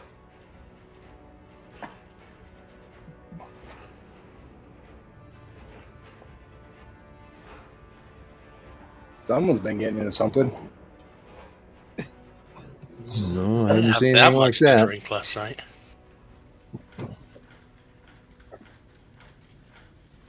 I look at my mead, and I look at you, and I look at my mead. I haven't had enough yet.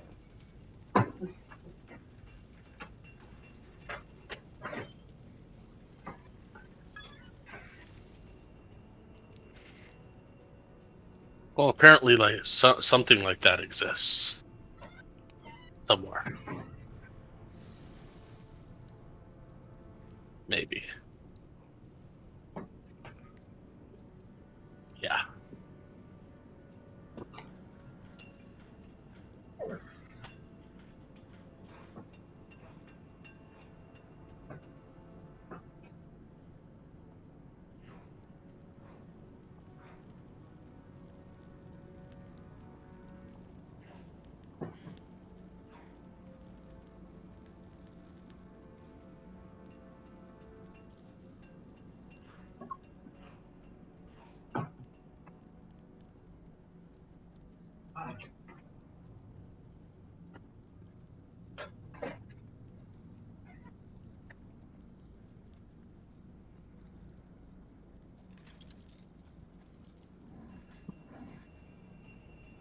So does that mean that's what you think we need to be going and search for?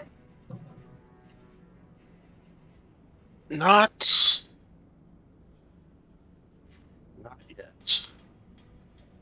thing was huge and strong. Very strong. I don't.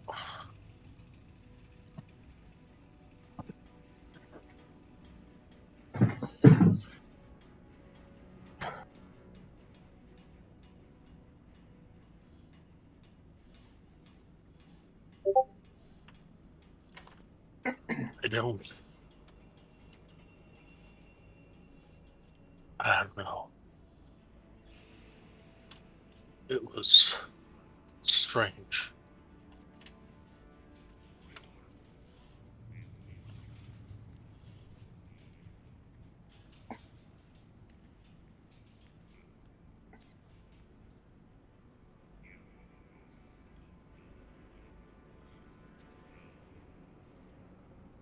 Having the reboot computer.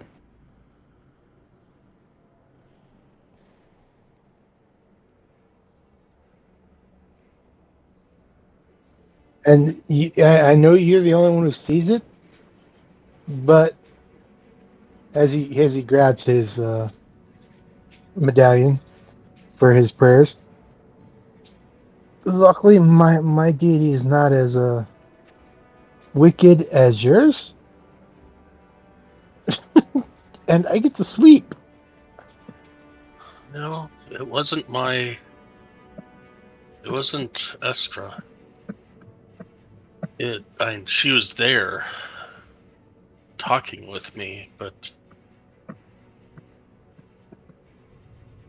it was someone or something else.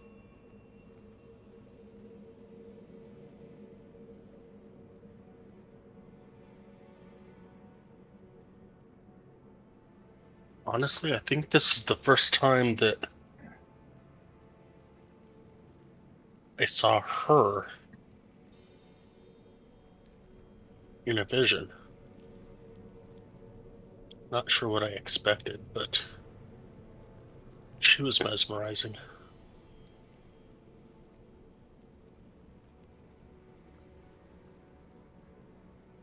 Did she tell us to do something for you? No, it's more of a conversation of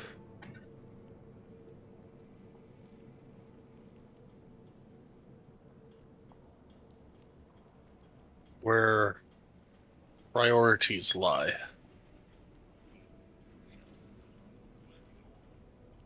between me and her.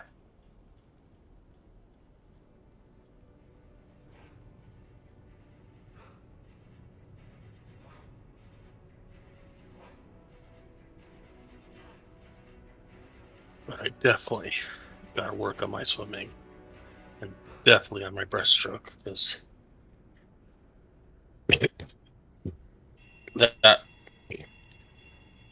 oh oh that was a lot of swimming.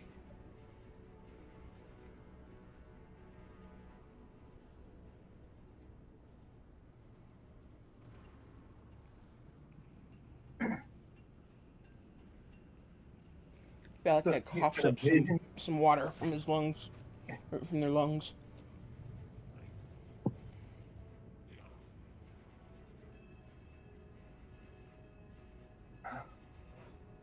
I must have missed something. You had a vision and you saw this, and and, and then you decided to go swimming. No, I was in a lake. I was there.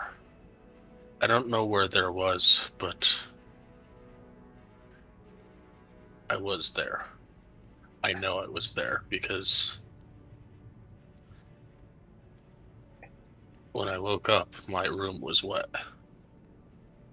And I was still having. I'm still having. I still think I got water in my lungs. Hence the.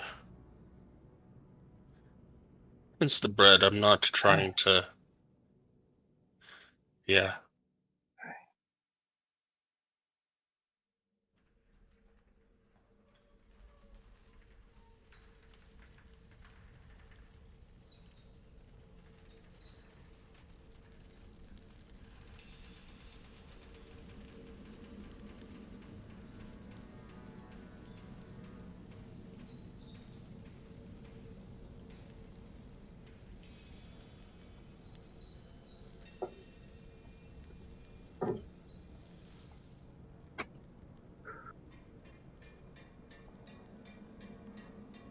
I watch you and look at everybody else for a reaction.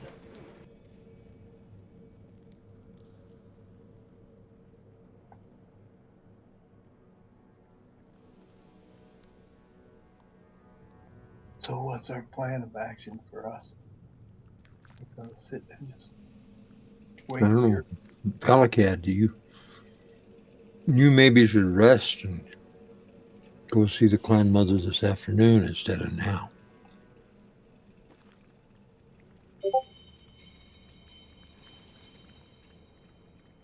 Yeah, think I gotta find someone to dry my room.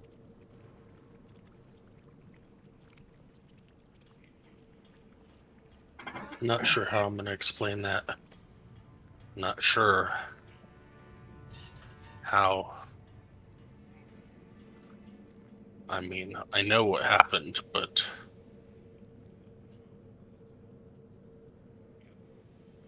I'm still trying to come to grasp how.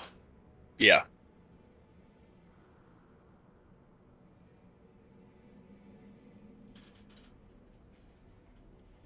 think I'll try and find somebody to dry the room and spend some time in the temple, and I'll go see the clan mother after lunch.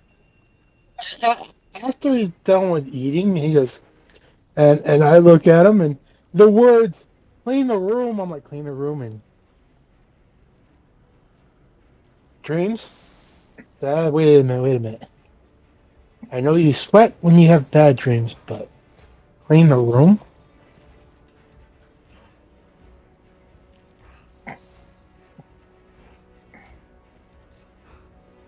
Yeah, there's water all over the place.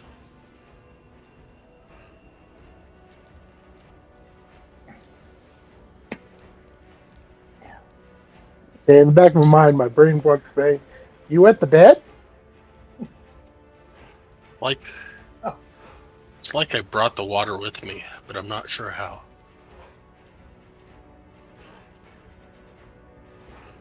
I Does that hope mean we we're don't going have swimming? dreams like that when we're out.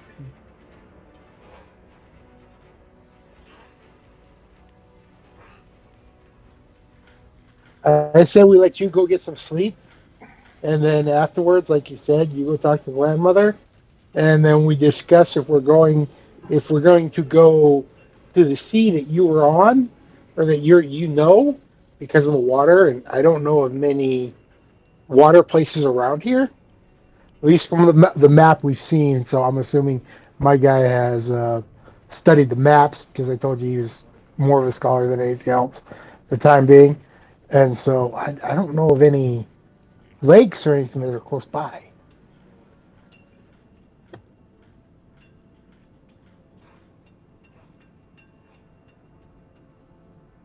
I don't know.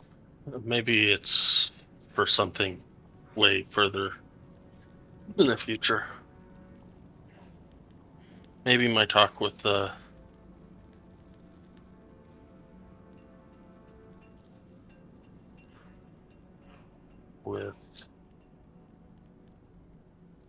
come on,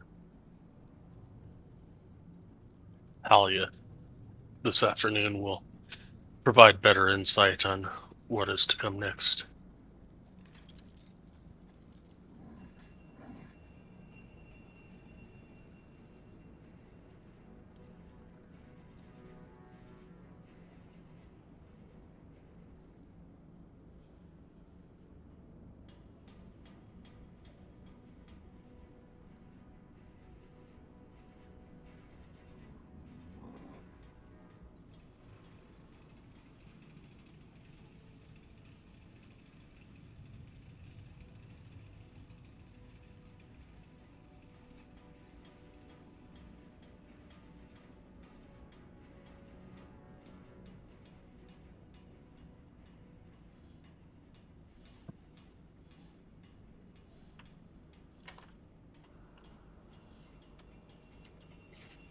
I think with that, I am going to get up and see if I can find a dwarf cleaning person that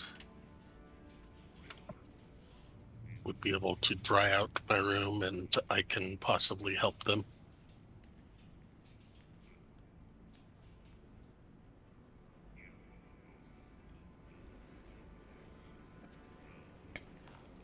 Okay.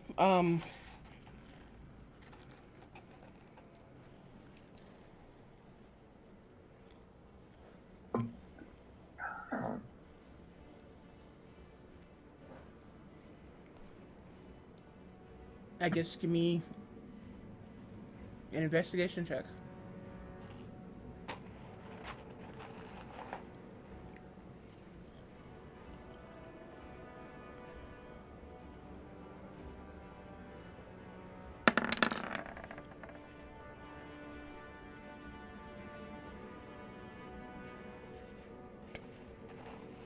Okay. As you're wandering the halls near where your quarters are located, you find a young dwarven girl, probably less than 20, carrying around some pushing a cart around with cleaning supplies on it.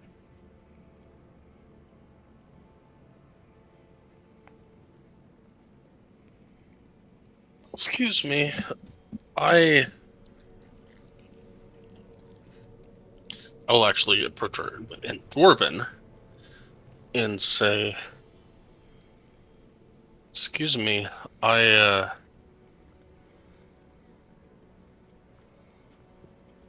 woke up and my room was a bit wet. Uh, I can help, but I was wondering if you had a way of drying it out. The mattress is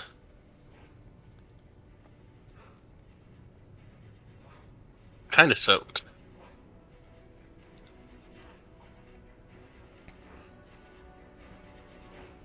She kind of stares up at you at first, um, just shocked that you're approaching her in general, or period. And she kind of, after a moment, she kind of shakes her head and says, "Yeah, I can help you with that." And she starts to um, follow you down the hall. Then she kind of stops and says, "Wait, what?" She kind of gives you a weird look and kind of her shoulders kind of sag a little. She says, "Yeah, I can help you with that." She's not really sure what she's getting herself into.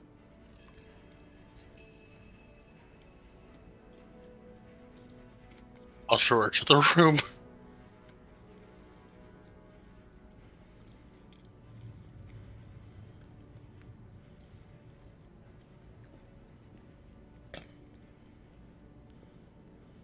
Okay. As you go in, um, yeah, the room is definitely still drenched. Um, you can even see a couple fish laying on the ground that you didn't see previously. She just kind of looks around the room, stunned. Kind of looks at the ceiling and kind of wipes some of the drips off her forehead. Says, "What did you do in here?"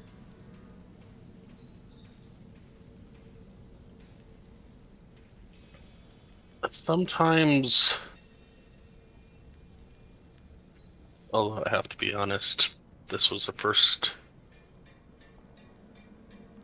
I go places or see things when I'm not conscious. And it's going to really sound weird, but I think I brought some of it back this time.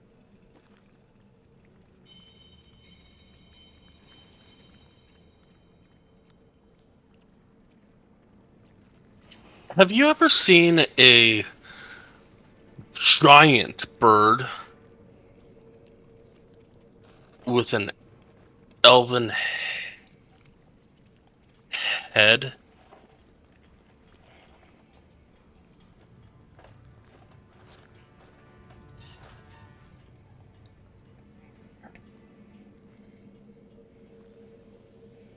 At this point, she kind of gives you a nervous chuckle and says,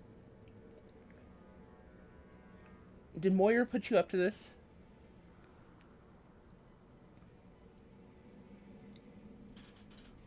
Do I know Moyer? No.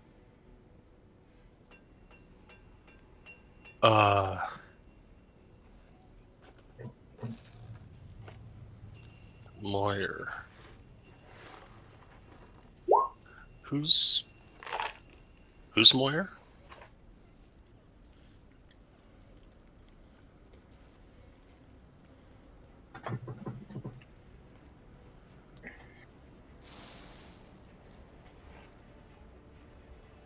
Are you?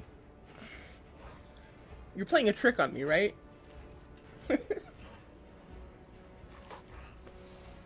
I wish. Sometimes I really wish. But other times it's amazing.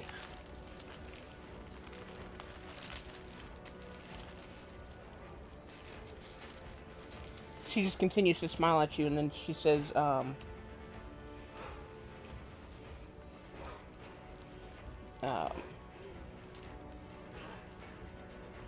she just says, "Right. Well, let's get your room cleaned up."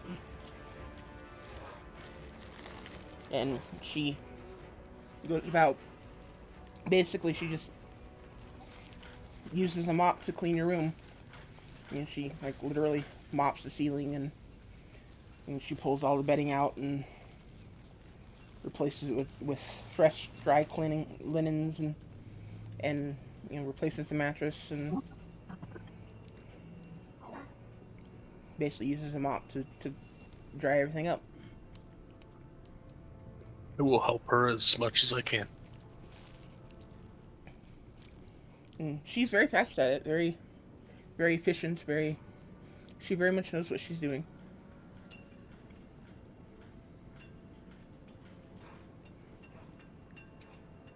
Um, yeah, so you spend about 2 hours doing that. Um, and Durkar, you're spending the first part of today working on all that metal. Yep. Um, what are the rest of you doing? I'm gonna spend some time on my boar's pelt.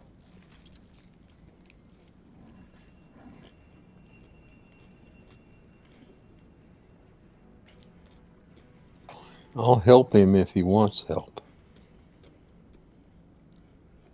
Sure. I appreciate it. On the way back to our rooms, I took a quick look in at Valakad's room and looked around in disbelief and just shook my head.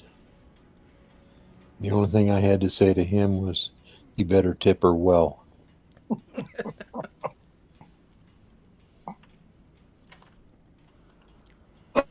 And then I followed Reardon to help with his boar skin.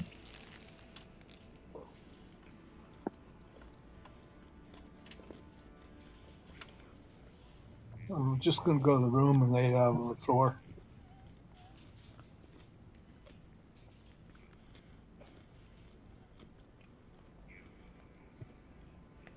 Okay.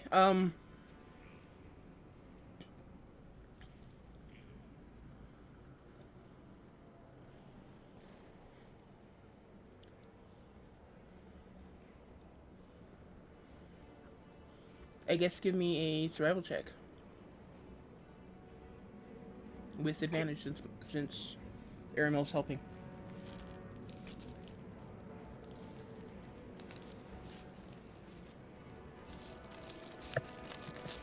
Once they're done, I've been contemplating if I can do a history check. Well,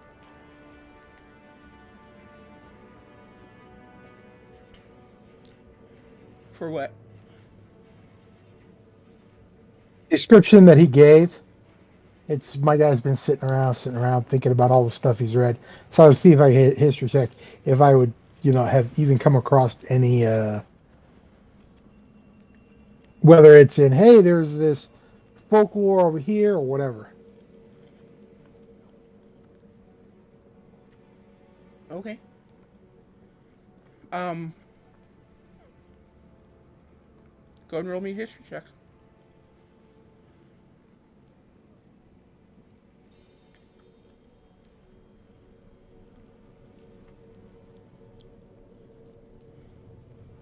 Um.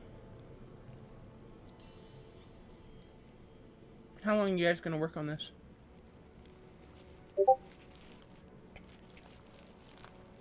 Oh, probably an hour or two, no more than that.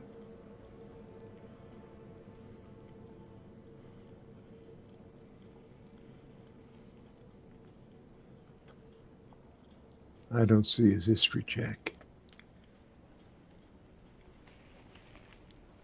Neither do I. Yeah, it's to take more than 30 seconds so that Light can forget about it. Yeah, I know. No, actually, I remember I had to reboot my computer. I thought I'd booted back into the room, and I. Okay.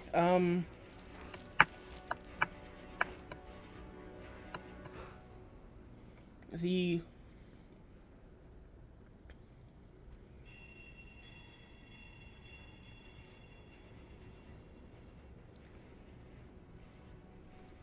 the boar side. You've with the two of you together. You get it softened to the point where you can currently use it as a crafting material. Um,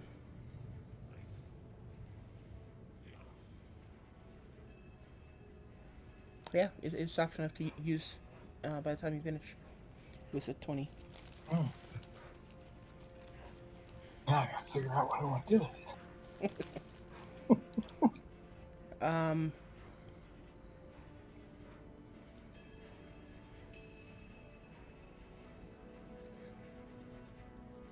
unfortunately, Myrnar, his description, there's something about it that tickles a memory, but that's about as far as you get. You can't think of any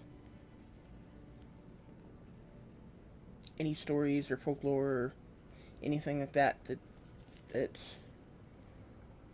brings any more of it to mind.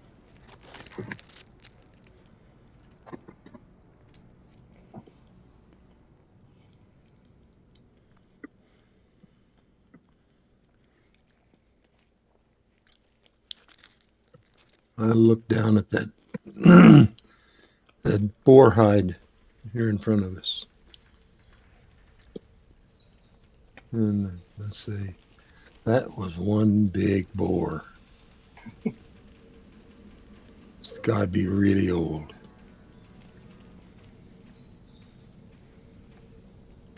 He was pretty good eating, too. Well, that's true.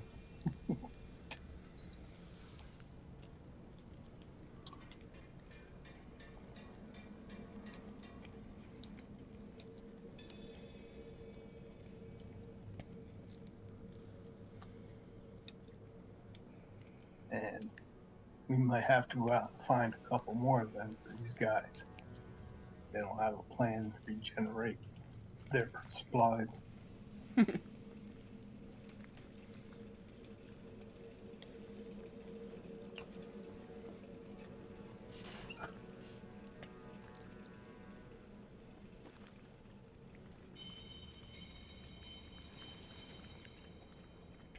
Okay, so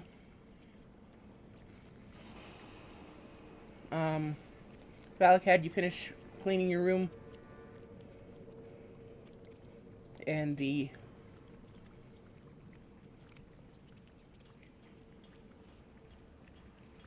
young dwarven girl is just kind of looks around at the room, satisfied. She kind of moves her cart back out into the hall and says, "Well, it looks like it's clean again. Um, I'm not quite sure who put you up to this, but I appreciate your help with getting it, making sure it got cleaned up." I'll hand for a gold piece and say, I know that you don't believe me, and honestly, I kind of find it hard to believe myself. But probably better not to mention it to anybody.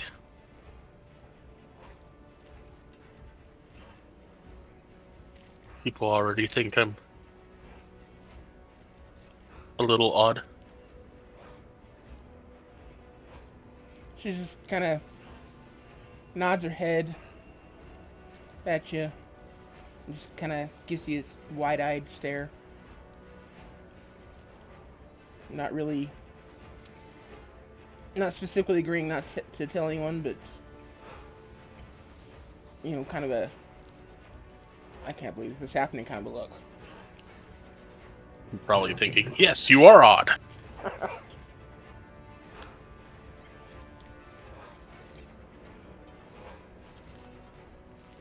Very likely.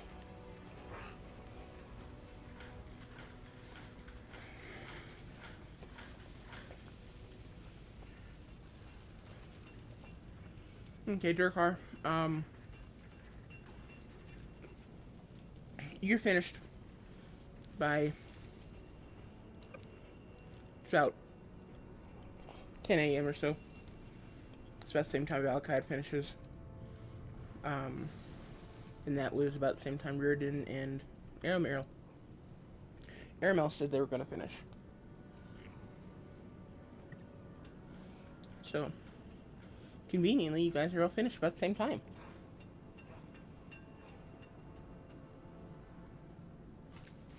Isn't it just awesome when it works out that way?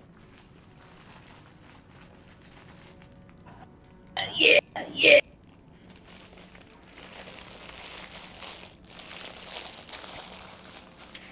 It was like a divine force of nature just made it happen that way.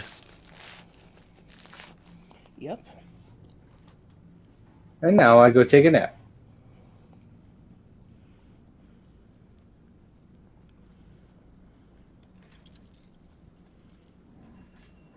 Okay. Sounds reasonable.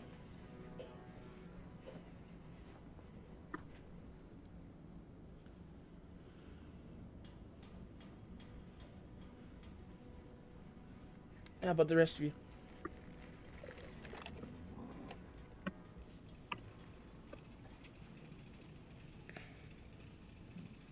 I stay in the and just wait.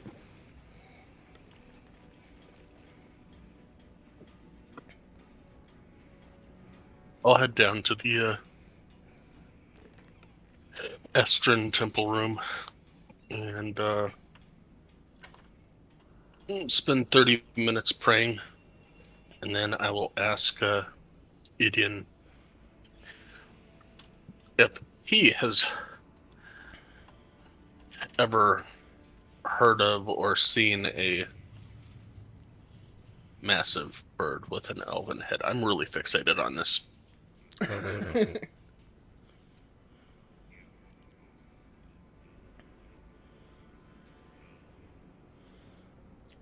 He thinks for a few moments and says, "No, I can't say that I have."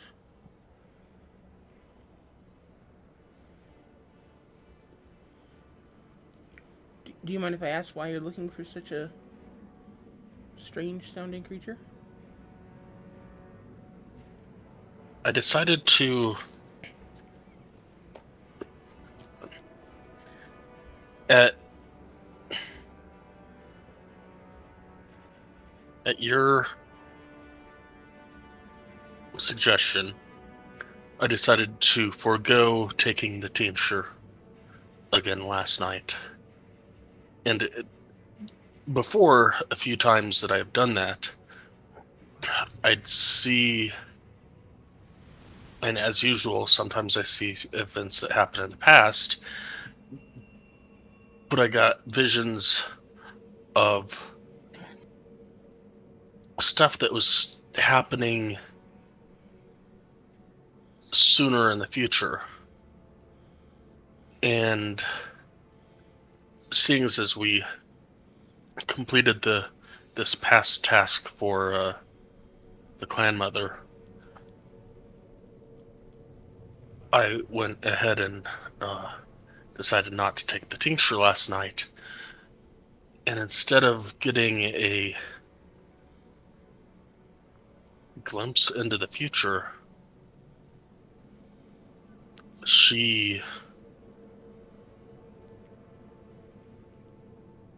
I woke up in a lake, floating, and she was there. And she spoke directly to me. And as she told me to wake up, this massive bird dove down at me, and as it got close enough,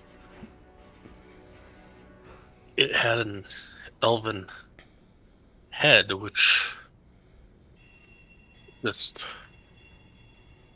for the life of me I can't figure out. And it pulled me under the water, and as I tried to swim back up to the surface, it pulled me again. And as I woke up, and I'm sorry, this is really hard for me to fathom at the moment, but I was coughing up water as I woke up, and my room was drenched. And later, when I went to go clean up my room, I found some fish.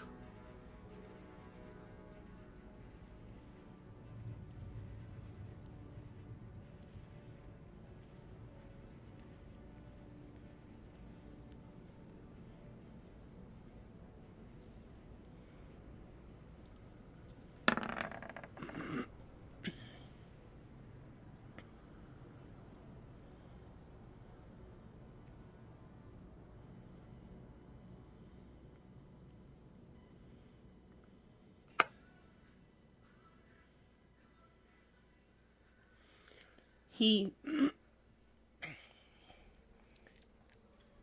he stands there staring at you for several long, quiet moments as you finish your story.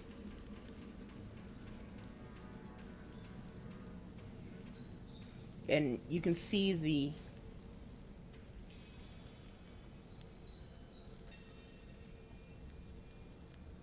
doubt and the desire to believe you fighting in his eyes.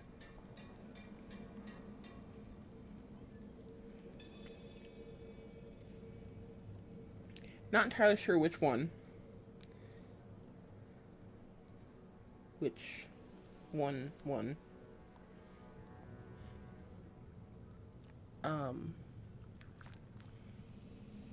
He speaks up and says, "That's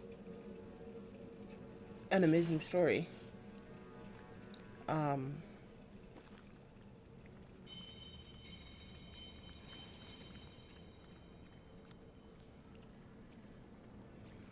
from your description,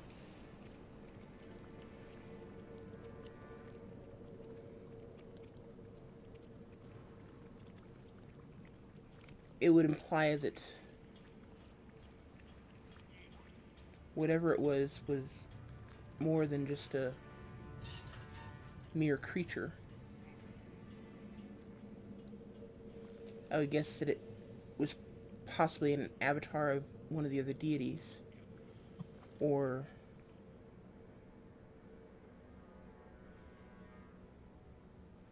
at least a um,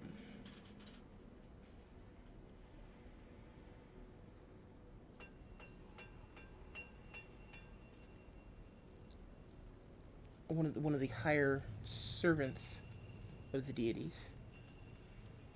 Um, Considering the shape and the elvish head, I would my first guess would probably be Murik,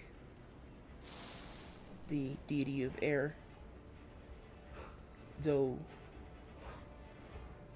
I have no evidence or anything of that sort to back that assumption up. It is purely circumstantial.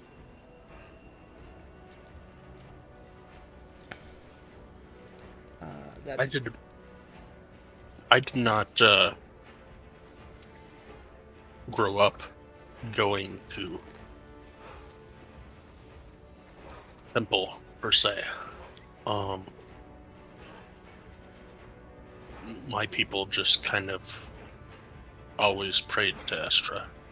Does is there does Murik that you know of have anything against Estra, or does Estra have enemies with the other deities? not specifically. Um,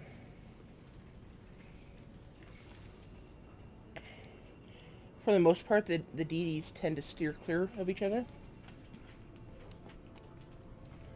Um,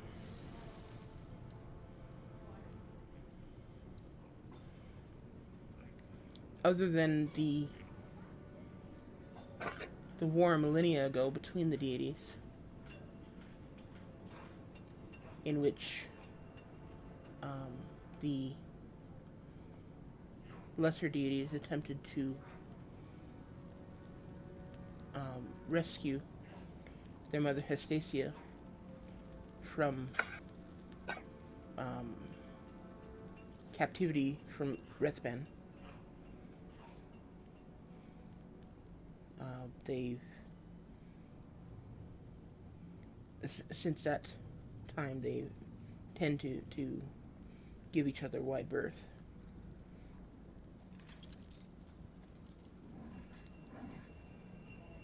It is possible that you were caught in the middle of a battle from long ago, or perhaps we are headed for another divine war as we speak. And as he says this, the color kind of drains from his face.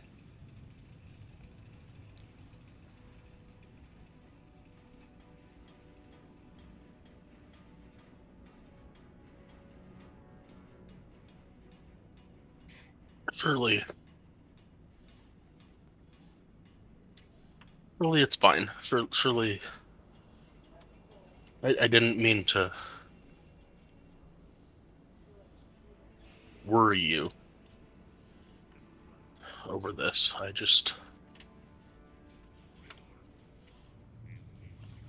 seeing that thing coming at me, like it is imprinted in my mind, and it kind of shook me, and I just kind of want to know what or who it was, and maybe if something like that happens again, I can be prepared. I felt very helpless when it all happened.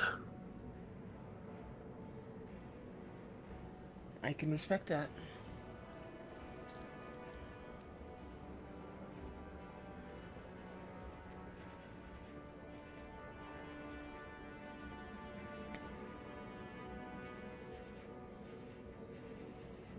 I wish there was more I could say to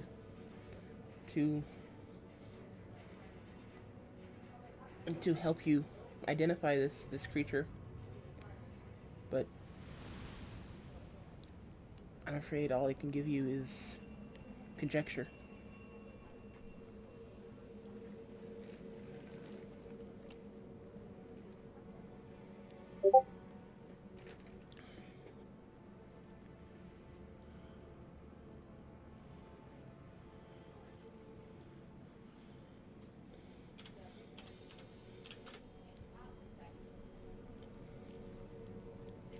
I will thank him and then pop back up to the tavern for lunch.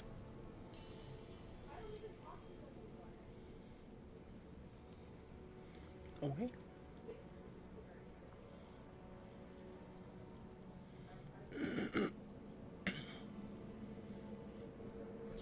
So, Aramil, Reardon, and Myrnar, what are you doing while Valakad goes to speak to Edian? I'm gonna and go through my equipment, clean it up, work on the edges of my swords and dagger, Okay. and clean whatever needs to be cleaned. Okay.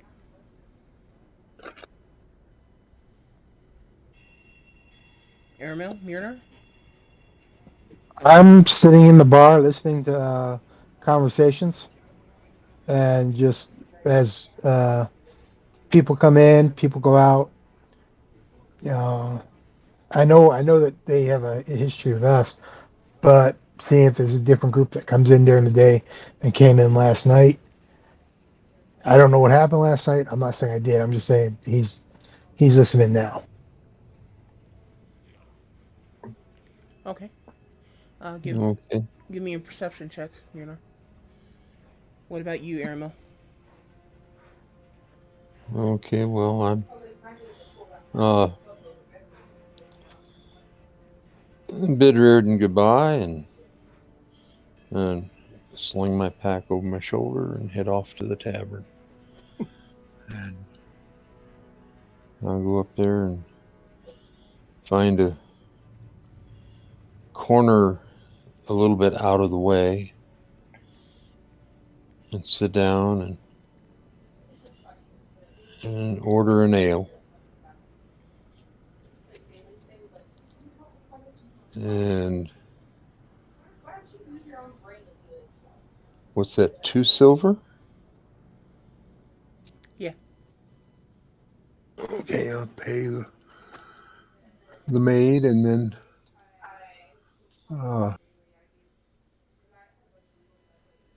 sit back, sip my ale, and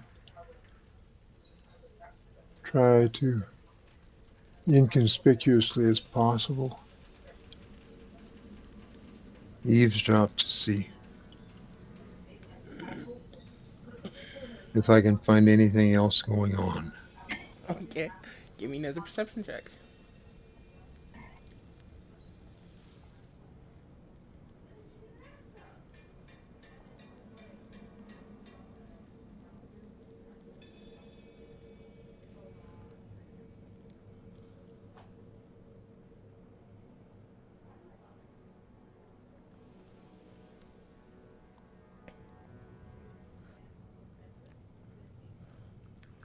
Okay.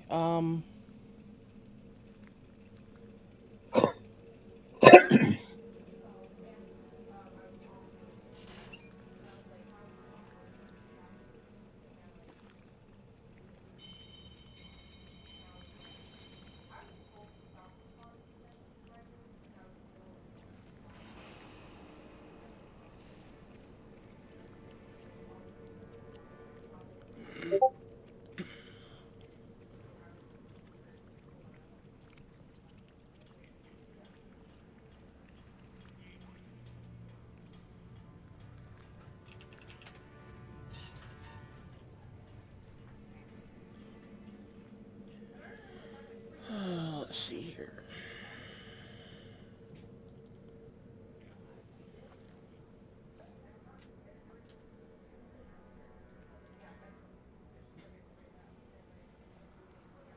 What do you want? Food. Rat cheese.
If you're talking, you're muted. No, I'm not. I'm thinking about what they're hearing. Reading through some ideas. Some quest ideas that I've got written down.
Um,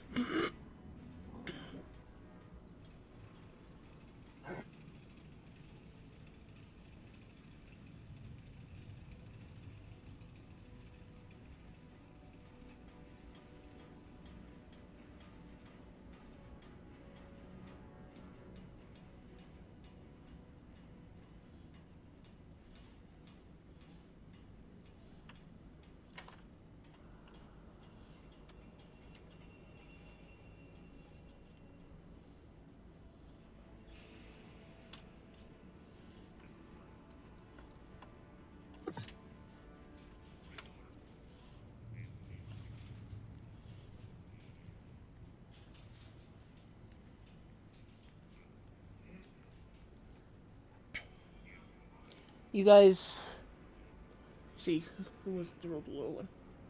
Aramel. You specifically hear a. I'll get back to you in just a second, Myrna. You got a higher roll. Um, Aramel, you specifically hear a comment from. It's actually a halfling. Um,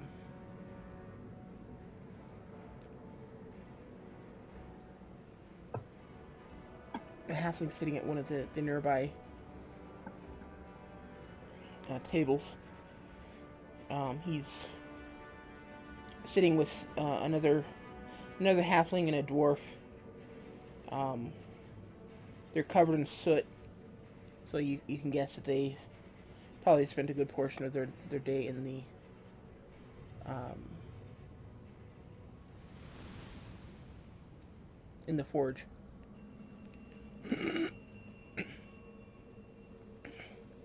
And the halfling you hear, the first halfling that you hear says, um,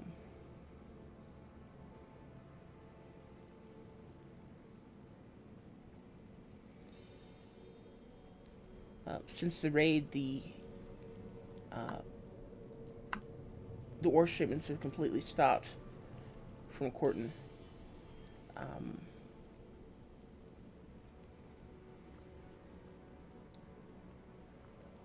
uh, we could really use that ore. We need to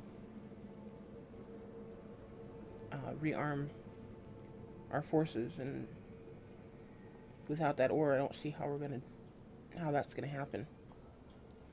And the other halfling speaks up and says, uh, "Why'd they stop sending ore? I mean, the dwarves and halflings have always been on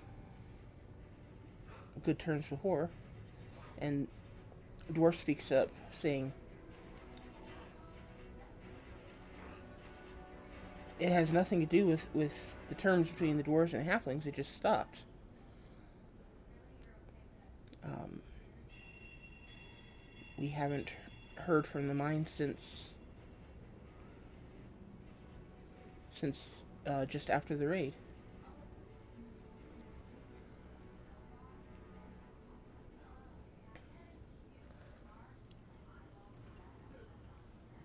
And then Myrnar, you hear um, again. You hear uh, the two men from last night. Oh, you didn't hear that from last night. Like I Um, said, and that's why I made sure that I didn't hear anything from last night, and that's why I was coming in today while everybody's doing their thing, just listening. okay, you do um, see two dwarves from last night. Um, well, you see two dwarves sitting at a table. Um, one of them says, um, uh,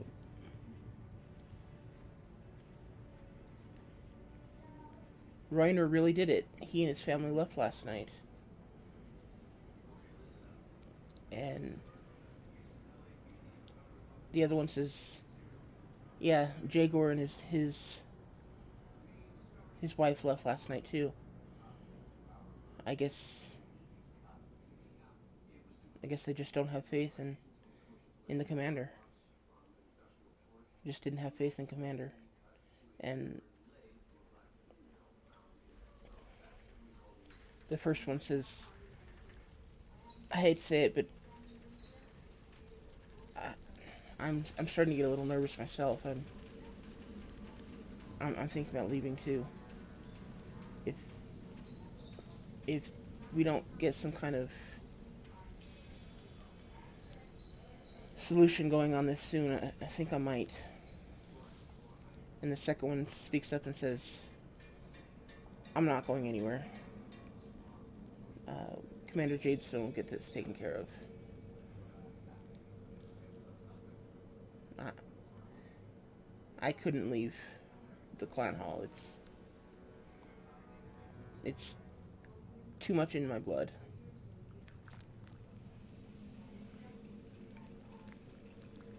And then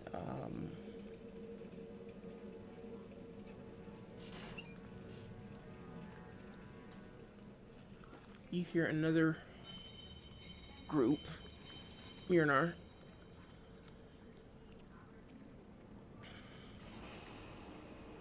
Um,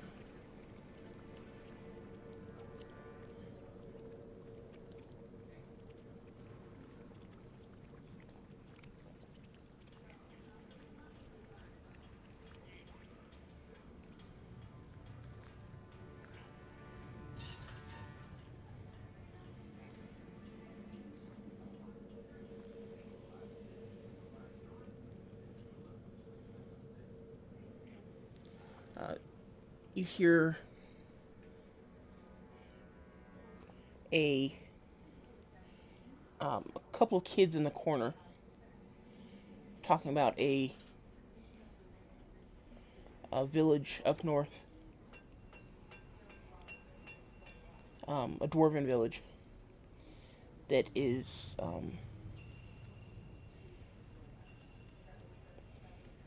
suffering from zombie attacks.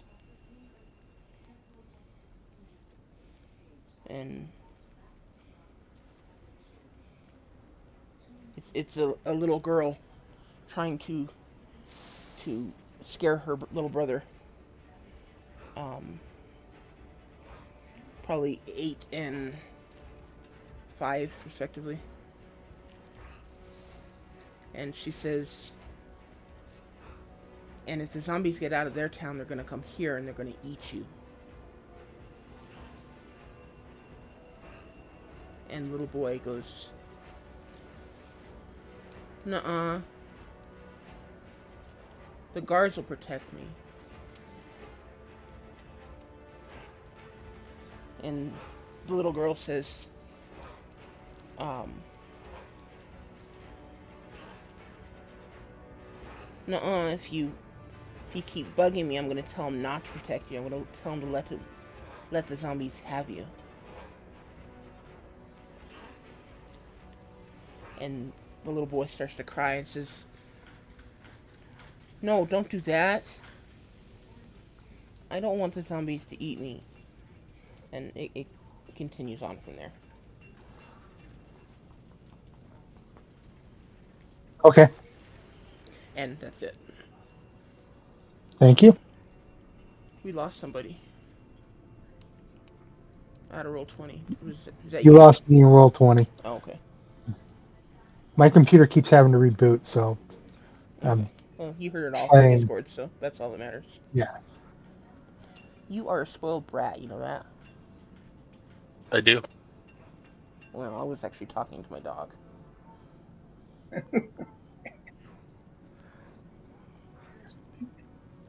I'm sitting here petting her, and I stop to go back to the screen, and she starts clawing at my leg.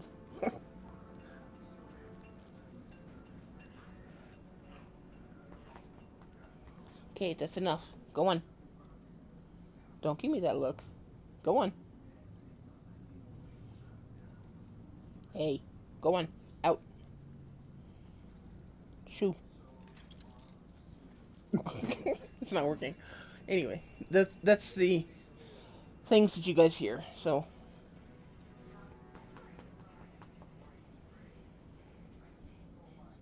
I record it and then wait for the others to get back so I can let them know about the people leaving and the lack of faith and I don't know if any of it has to deal with the. I actually waved one of the waitresses over,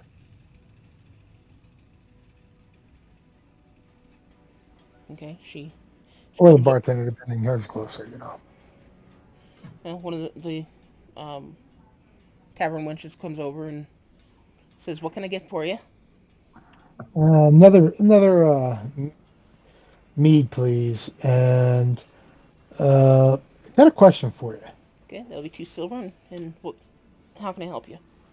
Uh, I'm I'm listening and I'm chuckling with some of the remembering the comments that were when I was a kid. But I heard one of the girls mentioning the zombies and scaring her brother. But I was wondering if there was actually any that she got those ideas from conversations with parents might be discussing, and if so, if you'd heard any tales about it.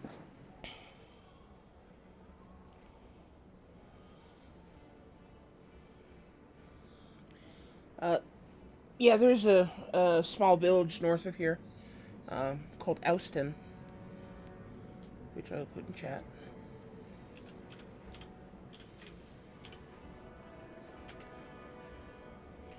That they are having an issue with zombies, but they haven't had any. It's not not anything their town militia hasn't been able to handle as yet. So they haven't asked for any aid, but they haven't been able to find the reason for it yet.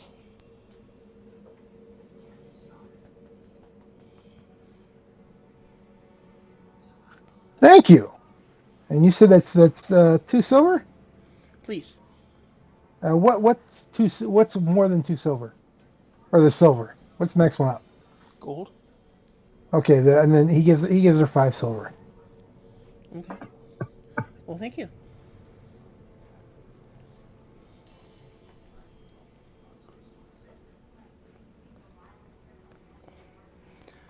Oh God, you are so spoiled.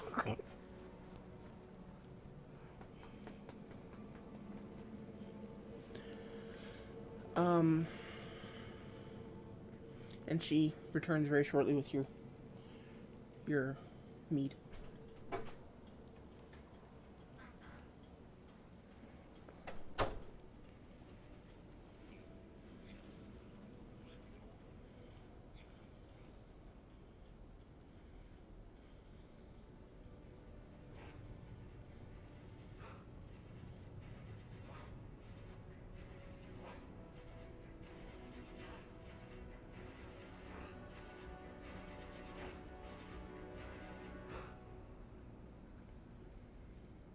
Okay, so now what?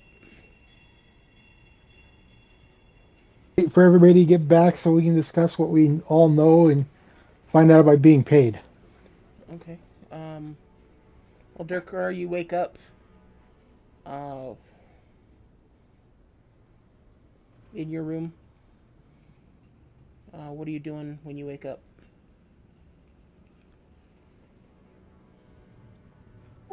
I'll go and find everybody else. Okay. See what's going on. Well, at this point, they're pretty much all sitting down in the tavern. So you come down and they're all sitting at the table.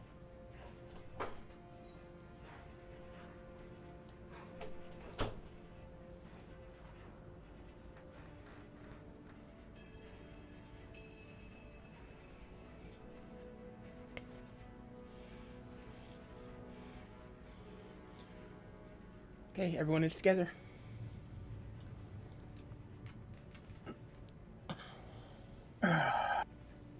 I discussed with them what I heard about the bar and asked if anybody else has heard anything. And looking over at um, Valcad and say, "Are you ready to tell us what the clan mother and them discussed? And does anybody know about how we go about being paid for what we did?"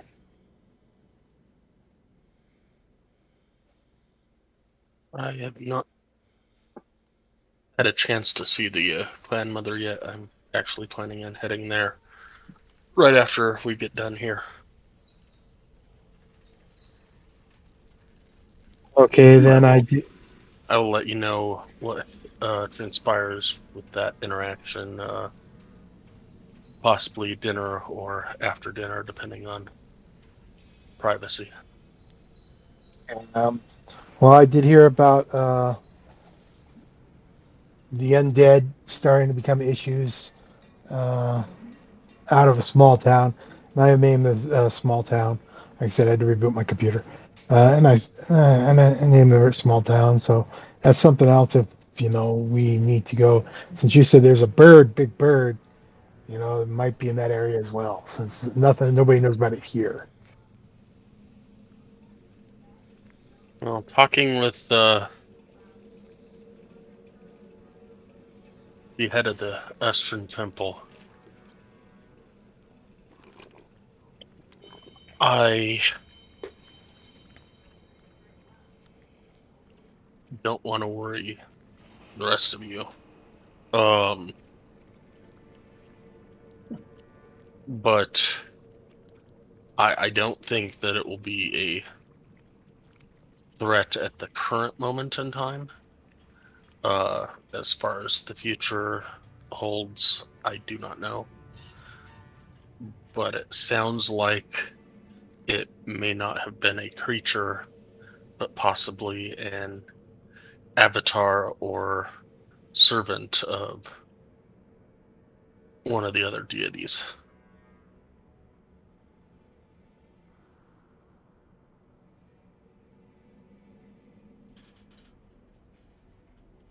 And I don't know what that means as far as us right now,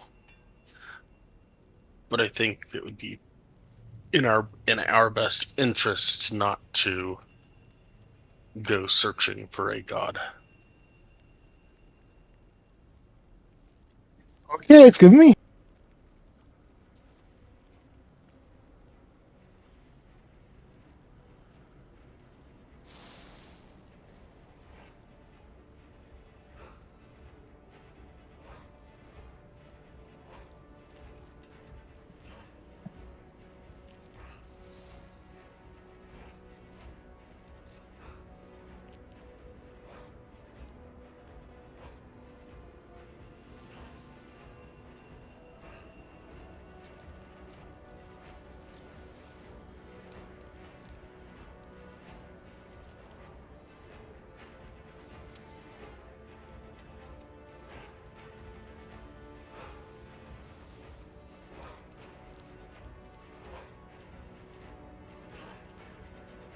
Just to clarify, Myrnar, you shared the information about the zombies?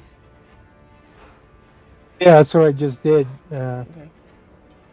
And then Valkat said we shouldn't go looking for the god or the bird, but I didn't know if he said anything about going to go check out if we're done protecting this here. I also told them about the people leaving because of lack of faith and the problems they see.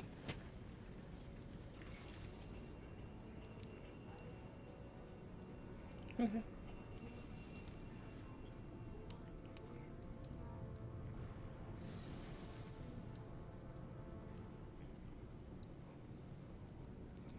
Does anyone else want to talk about anything?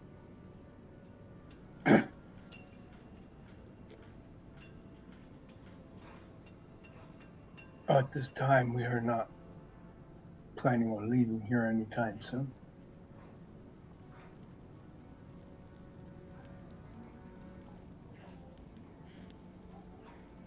I'm thinking people are planning to stay around at least until dinner,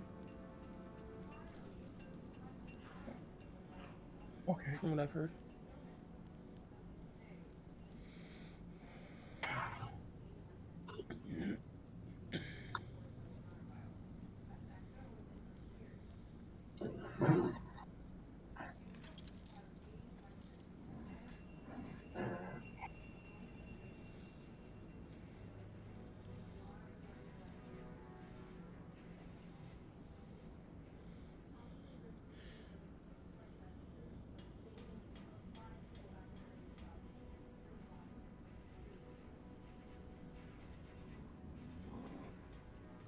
Well, as soon as we're done with lunch, I will head down to see Halia. Okay.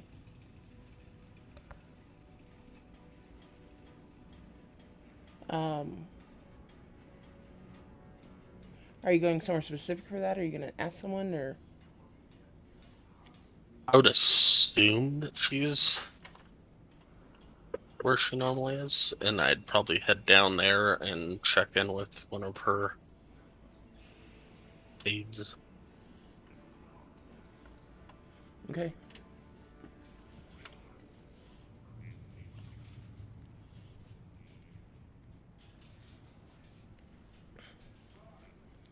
Um,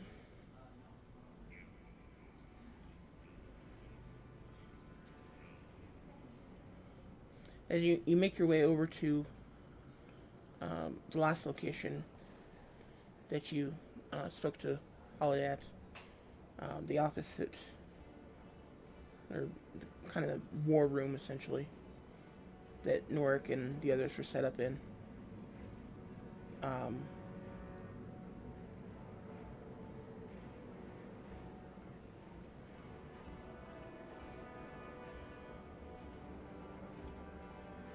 as you approach, the guards kind of block your path, and um,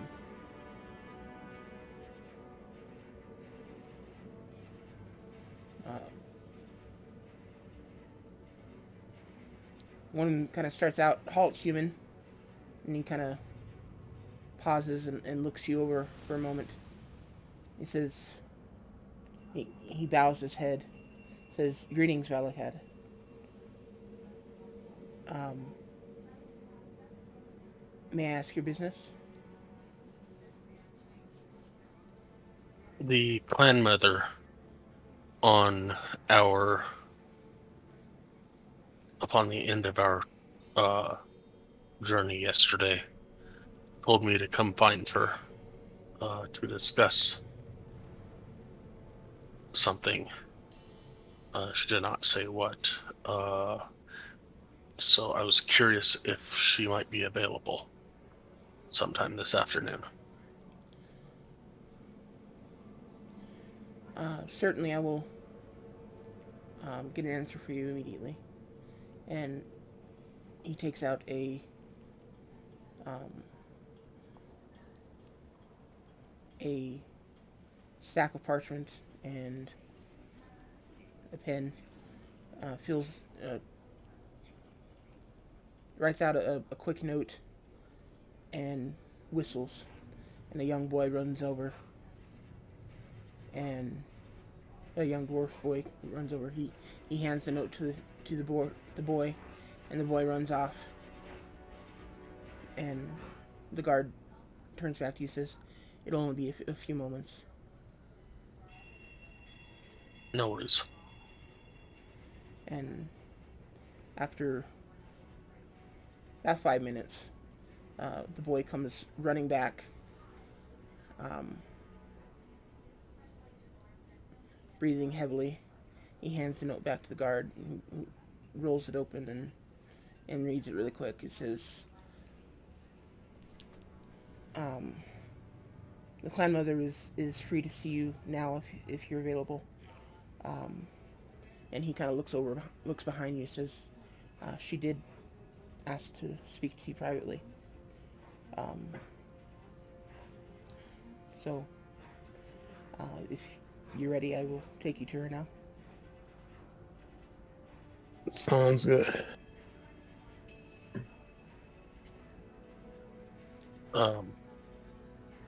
Yes, please.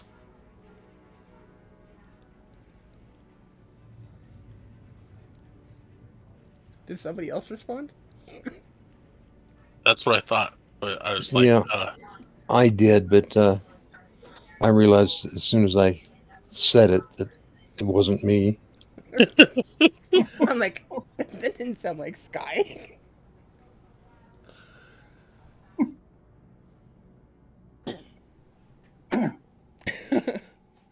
Okay. He leads you back down the hall you just came from, around a turn, um, up another hall, and to um, a large set of double doors. The doors are made of thick walnut, and they have gold trim on them, gold inlay. Um, you speak Dwarven, right? I do. Okay. Um,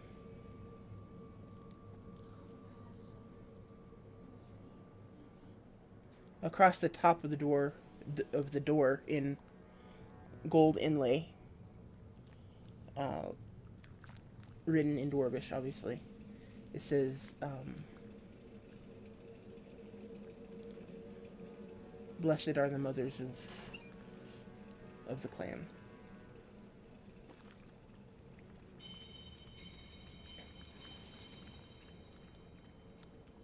And the guard that's escorting you hands the note to one of the guards in front of the door, who quickly reads it, nods, and opens the door. And then guards step aside and um, gesture for you to enter. And the one who escorted you says, "I'll remain here until if you need me, and I'll escort you back when you're finished." Say much thanks and nod my head. Okay. And as you enter the room, the large door swings closed behind you with a very solid clank. And you suspect that if you weren't allowed entry through those doors, it would be very difficult to force your way through them. But inside, what you see is a very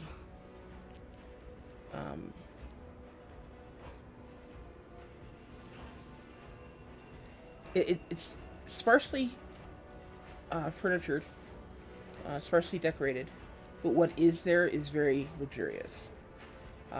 There is a bed, a simple writing table with a chair and there's another small door that is standing ajar, and you can see it leads off into a closet. A very large closet. And there's an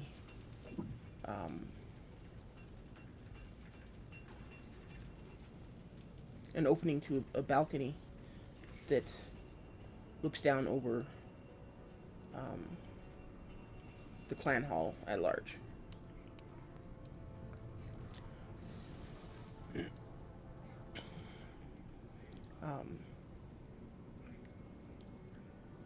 The bed is a very plush-looking bed with curtains hanging around it. The desk, it seems pretty. It's a pretty simple desk, but it looks very expensive. The wood looks very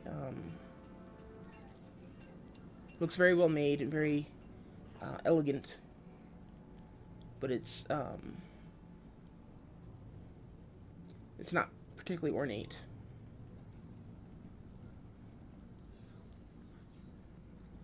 Really? It's me. Don't worry about it. The desk chair is very plush. It's got a high back, goes well above the head of anyone sitting in it, with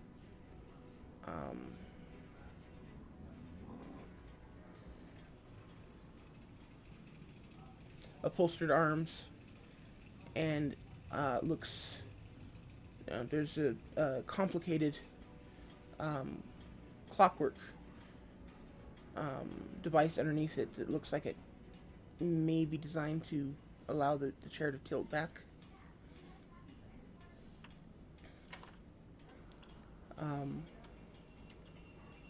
And there's some very thick and luxurious curtains hanging over the opening out onto the balcony that are currently tied off to the sides to allow you to see out currently.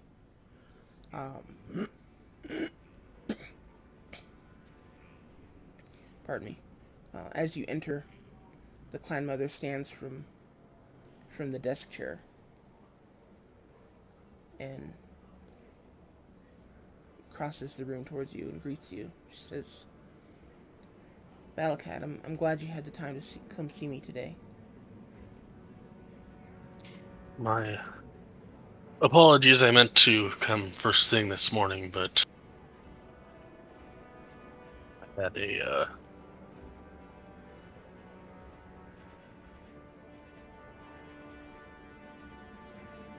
I needed to go to the Estrin temple and figure some stuff out. Last night was a very interesting night. Oh, I hope nothing untoward happened.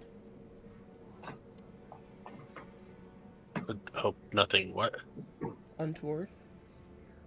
Gotcha. Nothing bad happened?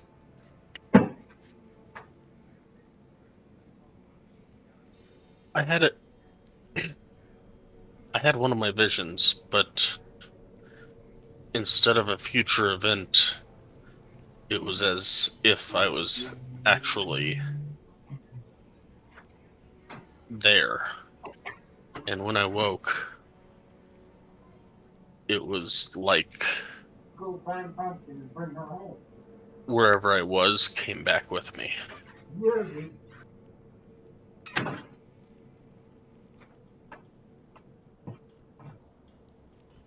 Well, I'm gonna say that's a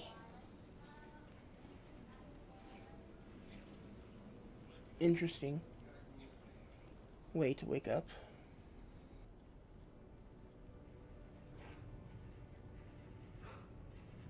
I awoke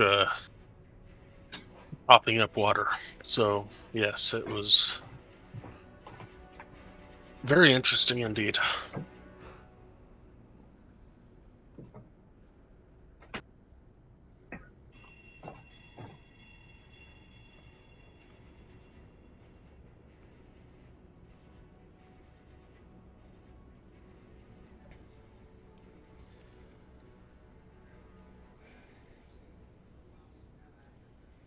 Well, I hope that the experience didn't leave you soured on your adventuring. No, it just made me realize that I need to bolster down and work on my swimming even more than I have in my past. And she chuckles at that and says, "Well, it certainly couldn't hurt."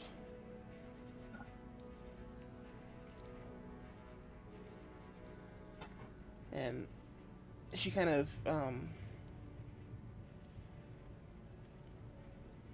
gazes at you for a few moments with a smile, and as she's looking you over, her smile kind of slowly fades, and um, she kind of starts to look off into the distance. And after a moment, she turns and she says, "Join me on the balcony." And she walks out onto the balcony and looks down over the Iron Axe clan hall. And you follow her? Yes. Okay. Um, as you join her and you look down over it, um, you can see that the clan hall is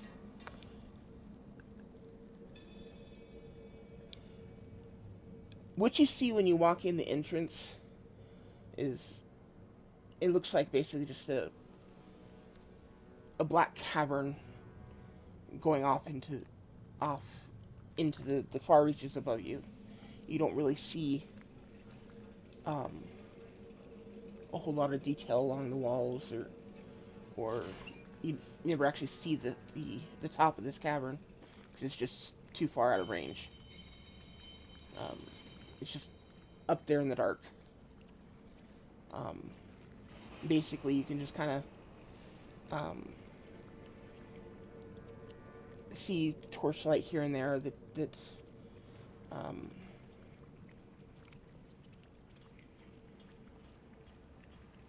is basically what helps you to see, since you don't have the dark vision. Yeah, I was going to say my range is like 10 feet.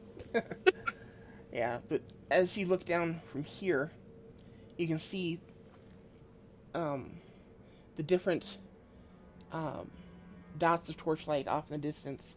Some anywhere from 10 feet to 50 feet below you.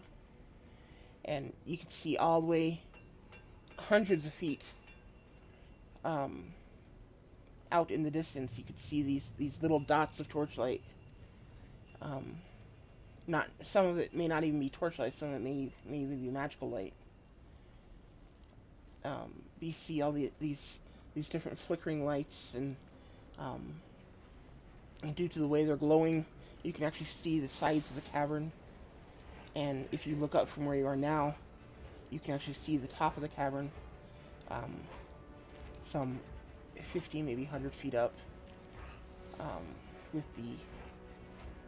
uh, just the way that the light is gathered from this vantage point. It's just blows your mind how well you can see this town hall, or this clan hall. It's more than you've ever expected to see at one time.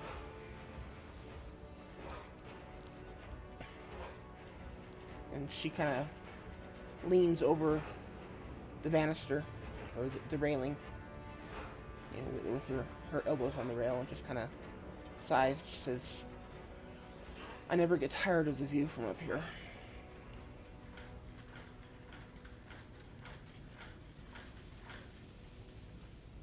It is a lot.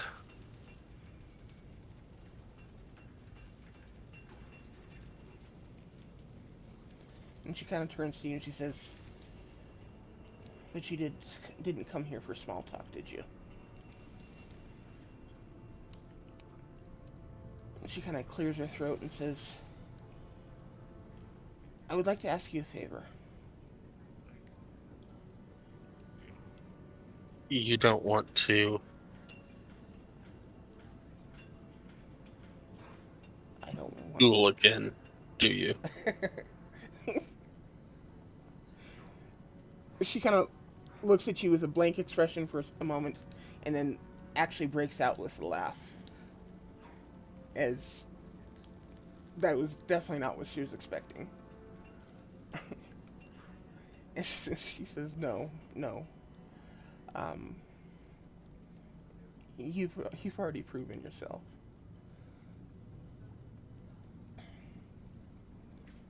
Okay, thank you. I felt really weird doing that, so especially the looks on some of the others' faces, especially some of the others in my group. It was, yeah. Well, I appreciate you. Um, I appreciate your willingness to put up with my tests as we returned home.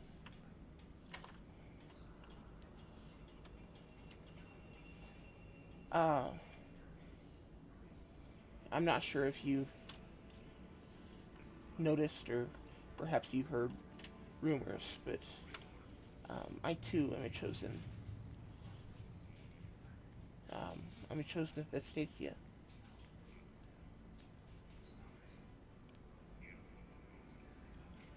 I have not. Um, but it's nice to know and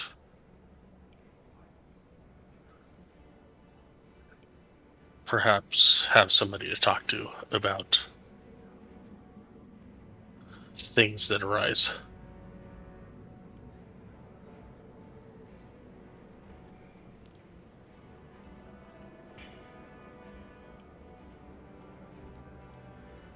Certainly, if you ever have anything you need to discuss, I'm more than willing to listen. Has she ever taken you, again, first time last night, but has she ever taken you to somewhere where you bring it back with you? No, I can't say that she has. Um, Okay, I'm still reeling over last night. I could respect that. Um, I can't say that I receive a whole lot of visions from Hestacia either. Um, I have some in the past, though not nearly to the degree that you um, have mentioned.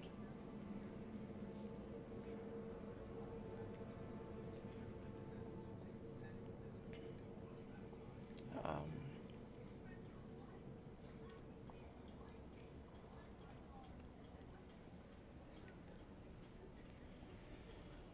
as a, I feel like as a fellow chosen, I can ask you this favor, and hope that you are willing to aid me with it. Um, as you know, my husband. Oh, come on, where is it?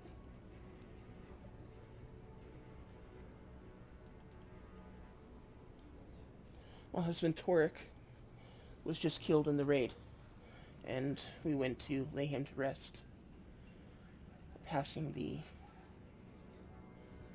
um, leadership of the clan down to Doric.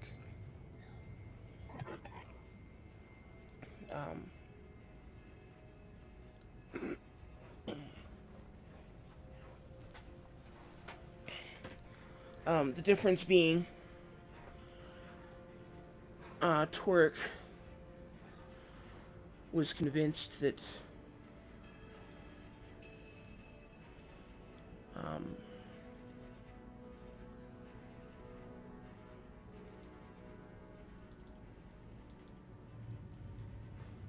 that the gods wanted to wanted him to ascend to aid them in their endeavors.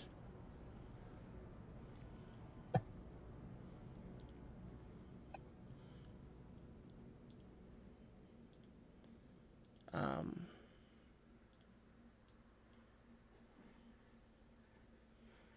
but to do that, he needs to be interred with the gods,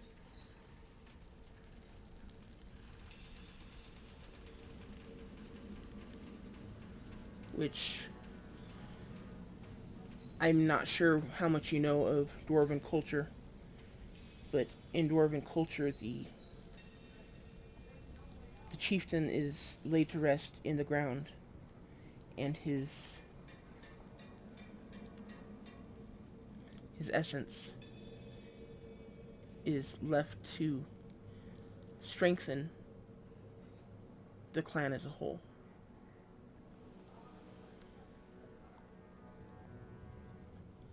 So this is not something I can ask of a dwarf, as any dwarf I ask may be offended at the task, and offended that he is not to be laid to rest in the ground.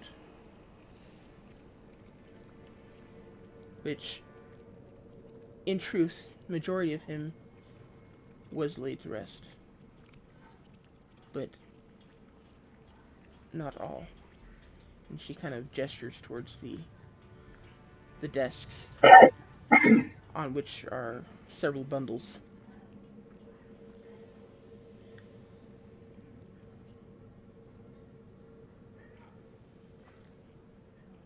Uh,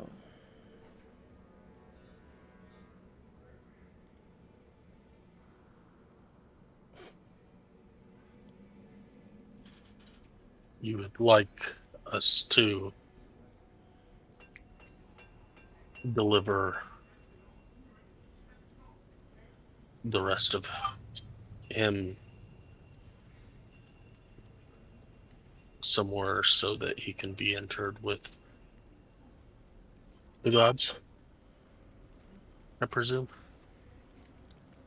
yes. Um, she steps over to the desk and picks up a small bundle about the size of your fist. Um, it is wrapped with multiple layers of leather. She hands it to you and says, "His heart is to be delivered to Rashawn's furnace."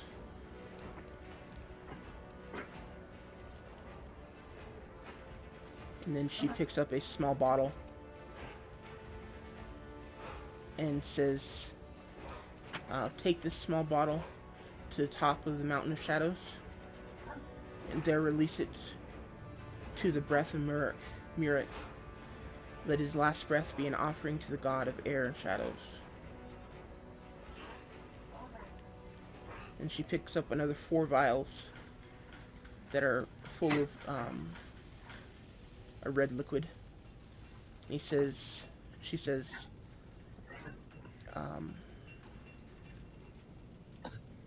"A vial of blood for each of the 4 great seas. The White Sea to the north, Sea of Shadows to the south, Skyfire Sea to the west, and Estrus Tears to the east." And she hands you a larger bundle, again wrapped in leather. And she says, "And his skull be delivered to the cradle of dwarves, where Duargo birthed the dwarven people."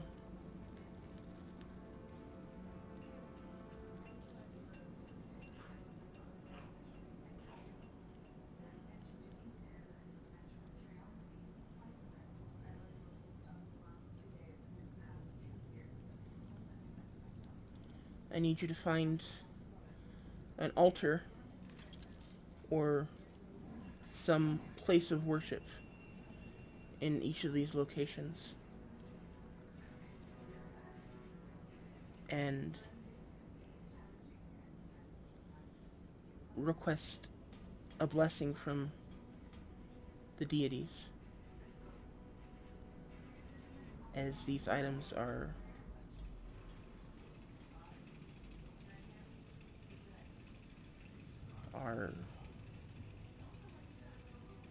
given to them.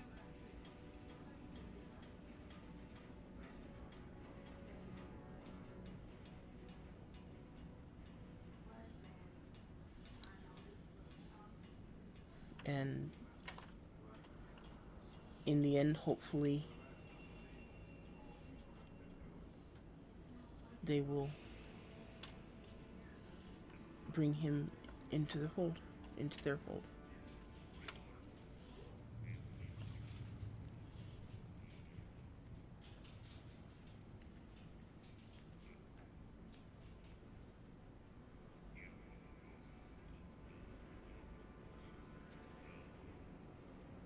I'll discuss this with the others, and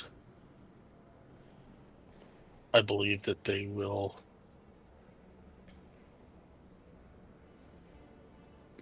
more than likely be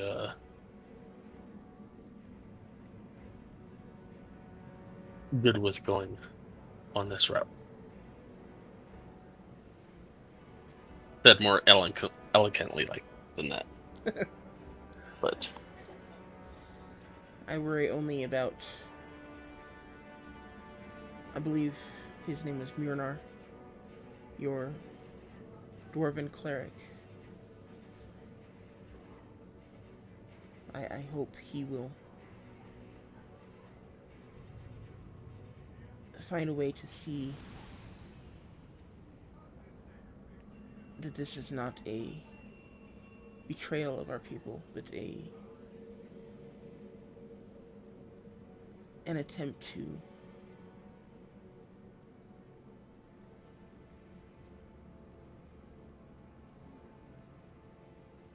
to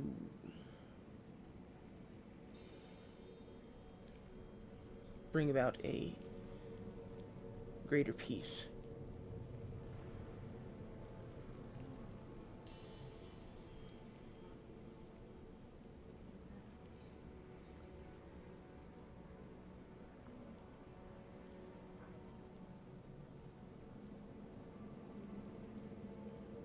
I will approach him with caution, and they will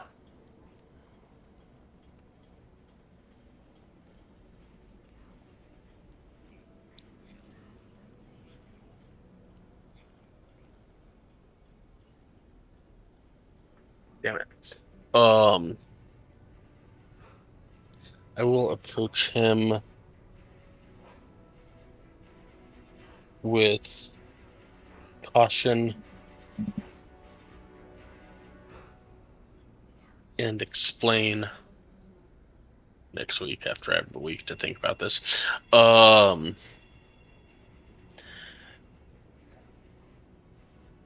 him in a way that he will understand.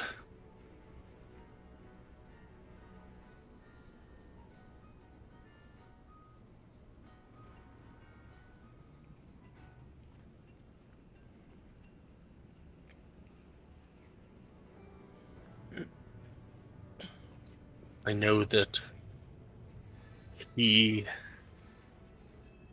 is a dwarf, but and as fortunate or unfortunate as it may be,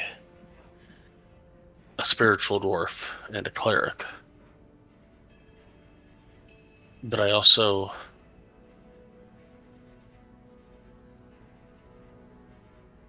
Hey Kenny, have you ever told us about your past? I forget. Okay, I'd say that you know enough about me because of your dreams. Because I know you said you've seen you met, so I'll give you that. Okay.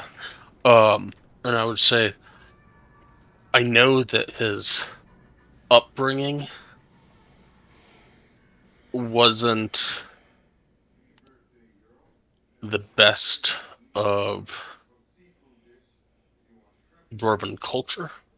Not that I understand your culture fluently, but I feel like he might understand a little more based on that upbringing.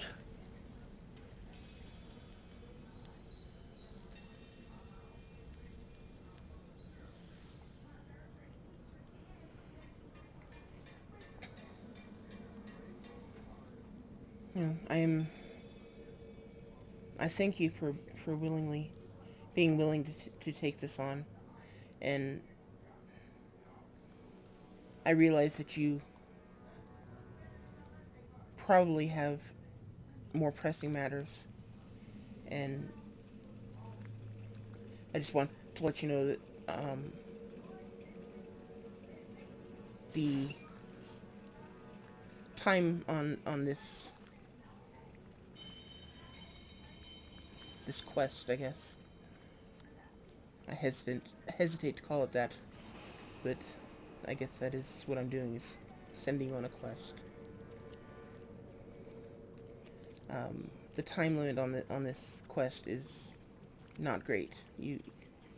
There is no great rush on this, so feel free to take care of other concerns first and um, deal with this as it's at your convenience. There is a small matter that I would like to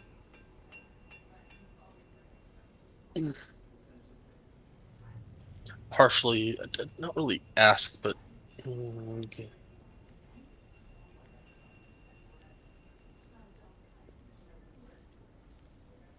There is, I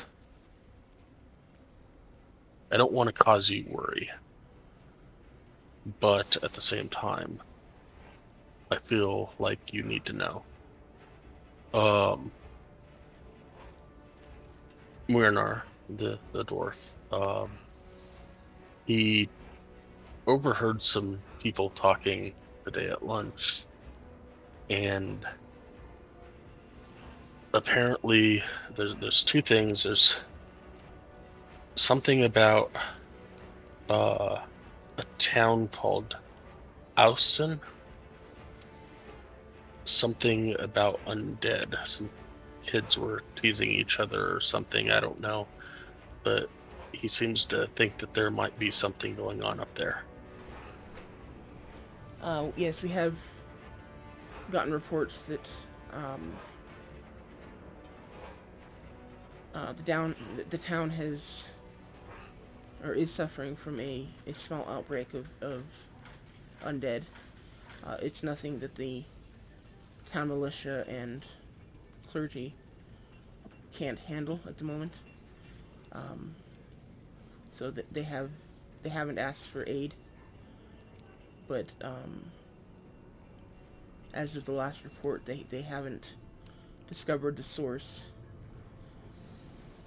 and have promised to be in touch. If it's something you feel you want to look into, then feel free to do so. I will, if they, if the town itself does not reward you, I will make sure that you are paid a fair sum for your efforts. Must oblige, or well, must, wow, most obliged. Um, Also, I feel that it is fair, or it is only fair to warn you, um, that people are apparently leaving the clan hall. Um, uh, Airmail, did you tell us last night about your overhearing or at lunch today? Trying to figure out what I know. Yes, I did. Okay. Then I would say there has been talk. Actually, yeah, you did, because there was the dwarf that we were Thaddeus that we were okay.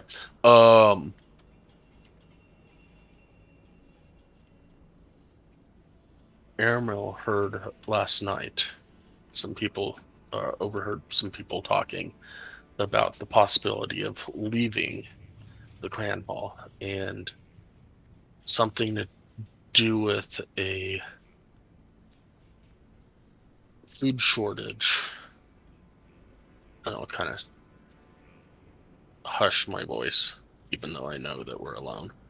Um, a food shortage that may have happened when those brutes took you off. And apparently a family, two families, left last night, and a third may be leaving. I don't know if there's something we can do to help with that. They were saying that Commander Jadestone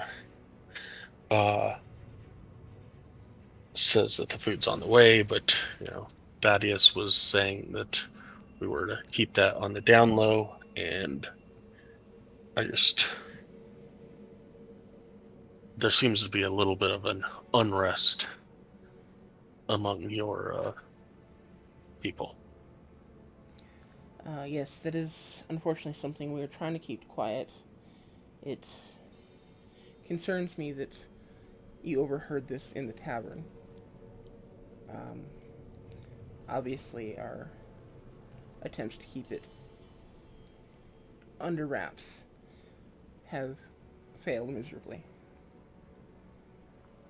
Um, as of yet, I don't believe Gasper Jadestone has come up with a solution. I believe he is currently sending out representatives. Um, it was my understanding he was going to attempt to contact your group to aid with this. Apparently, he either has chosen against that or has not done it yet. Um, if you and your group wouldn't mind, perhaps you can find some time to speak to Commander Jadestone. Perhaps um, he was unsure where to find you. I don't know. If you can find some time to discuss the incident with or the issue with him, perhaps he can either get you sent in the right direction or let you know that he is not in need of your aid.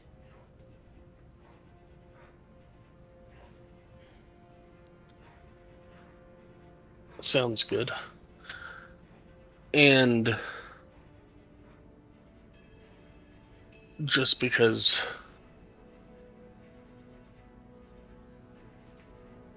I need to, not because particularly I want to, some of the group was curious if we would get any uh,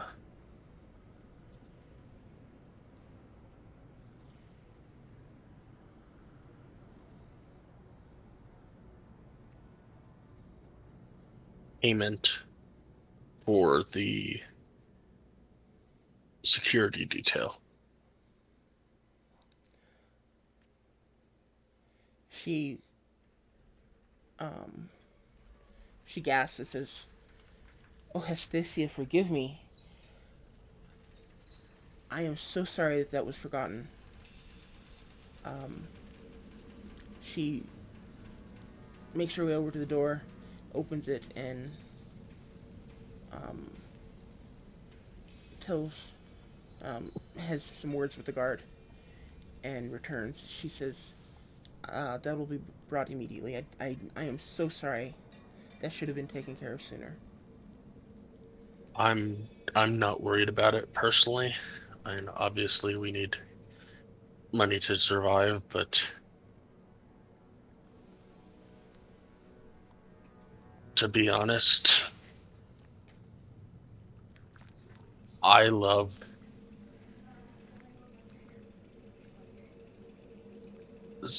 I love the attention, and I love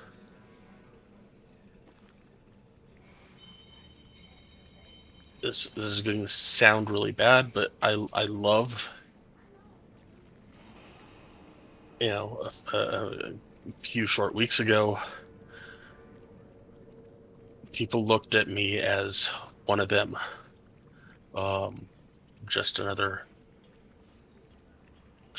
human, um, and I haven't won everybody over, but I will eventually, and that's enough for me.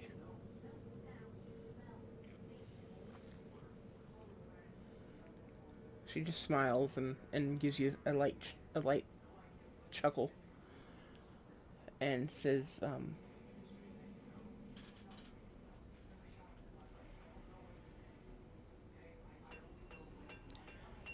"You and your group have done more than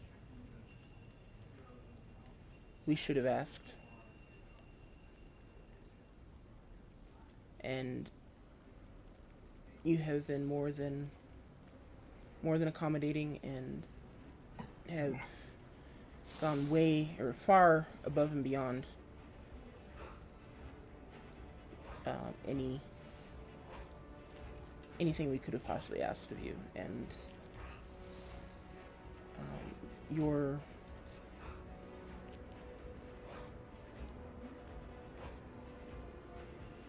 your loyalty and compassion have not gone unnoticed. Um, I don't believe you ever met my husband,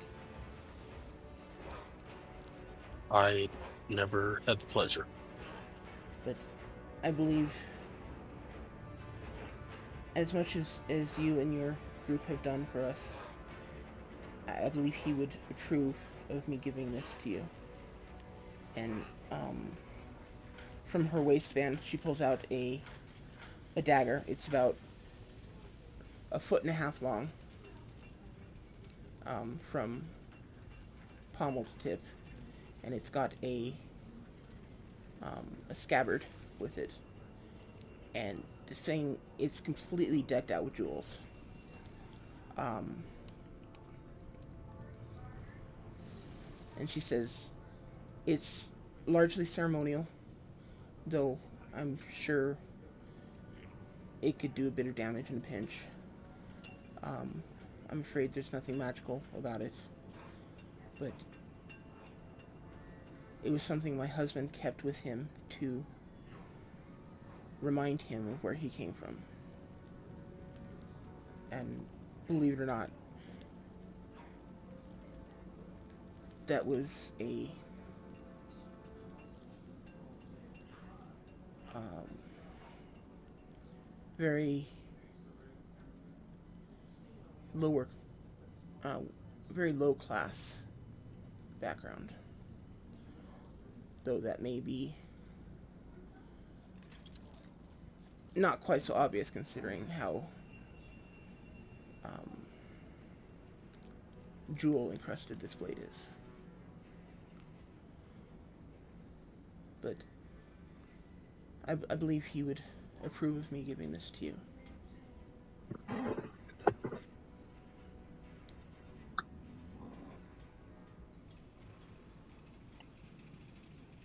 I will thank her profusely.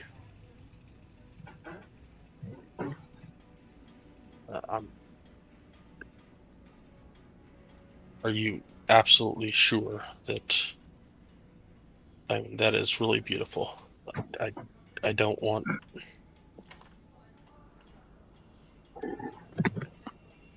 It's a memory of your husband. Are you sure? I am. Then I will take it and thank her.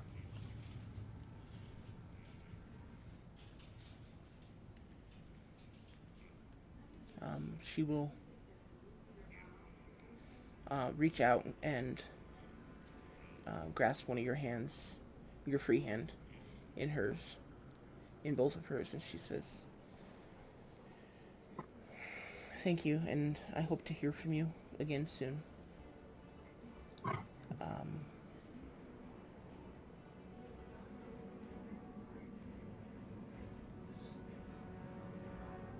Good luck in your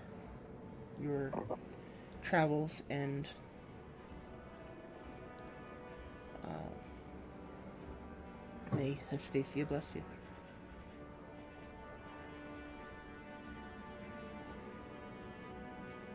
Thank you.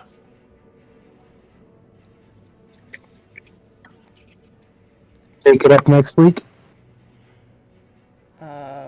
Yeah, but as she's escorting you back to the door, the money arrives, and it is enough for each of you to take 250 gold.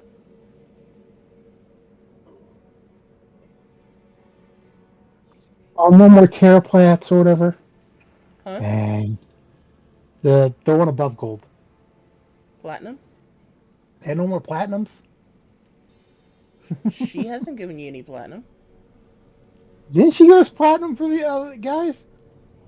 Isn't that how we got our metal? Isn't that how we got our magic gear? Oh, I think she gave you. I guess she may have given you 50 platinum each, come to think of it. That would have been 500 gold each. But that was from saving your life. Okay, if you can put that in chat for me, because my computer's crashed for the moment. I'm gonna fix it tomorrow.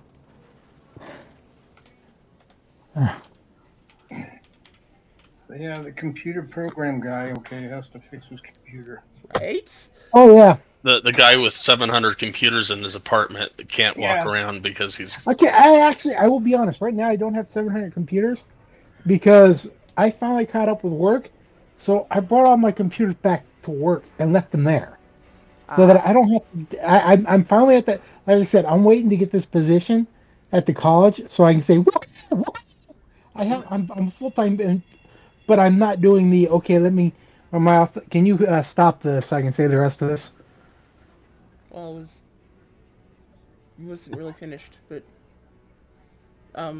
don't forget to level your characters to level 4. Um,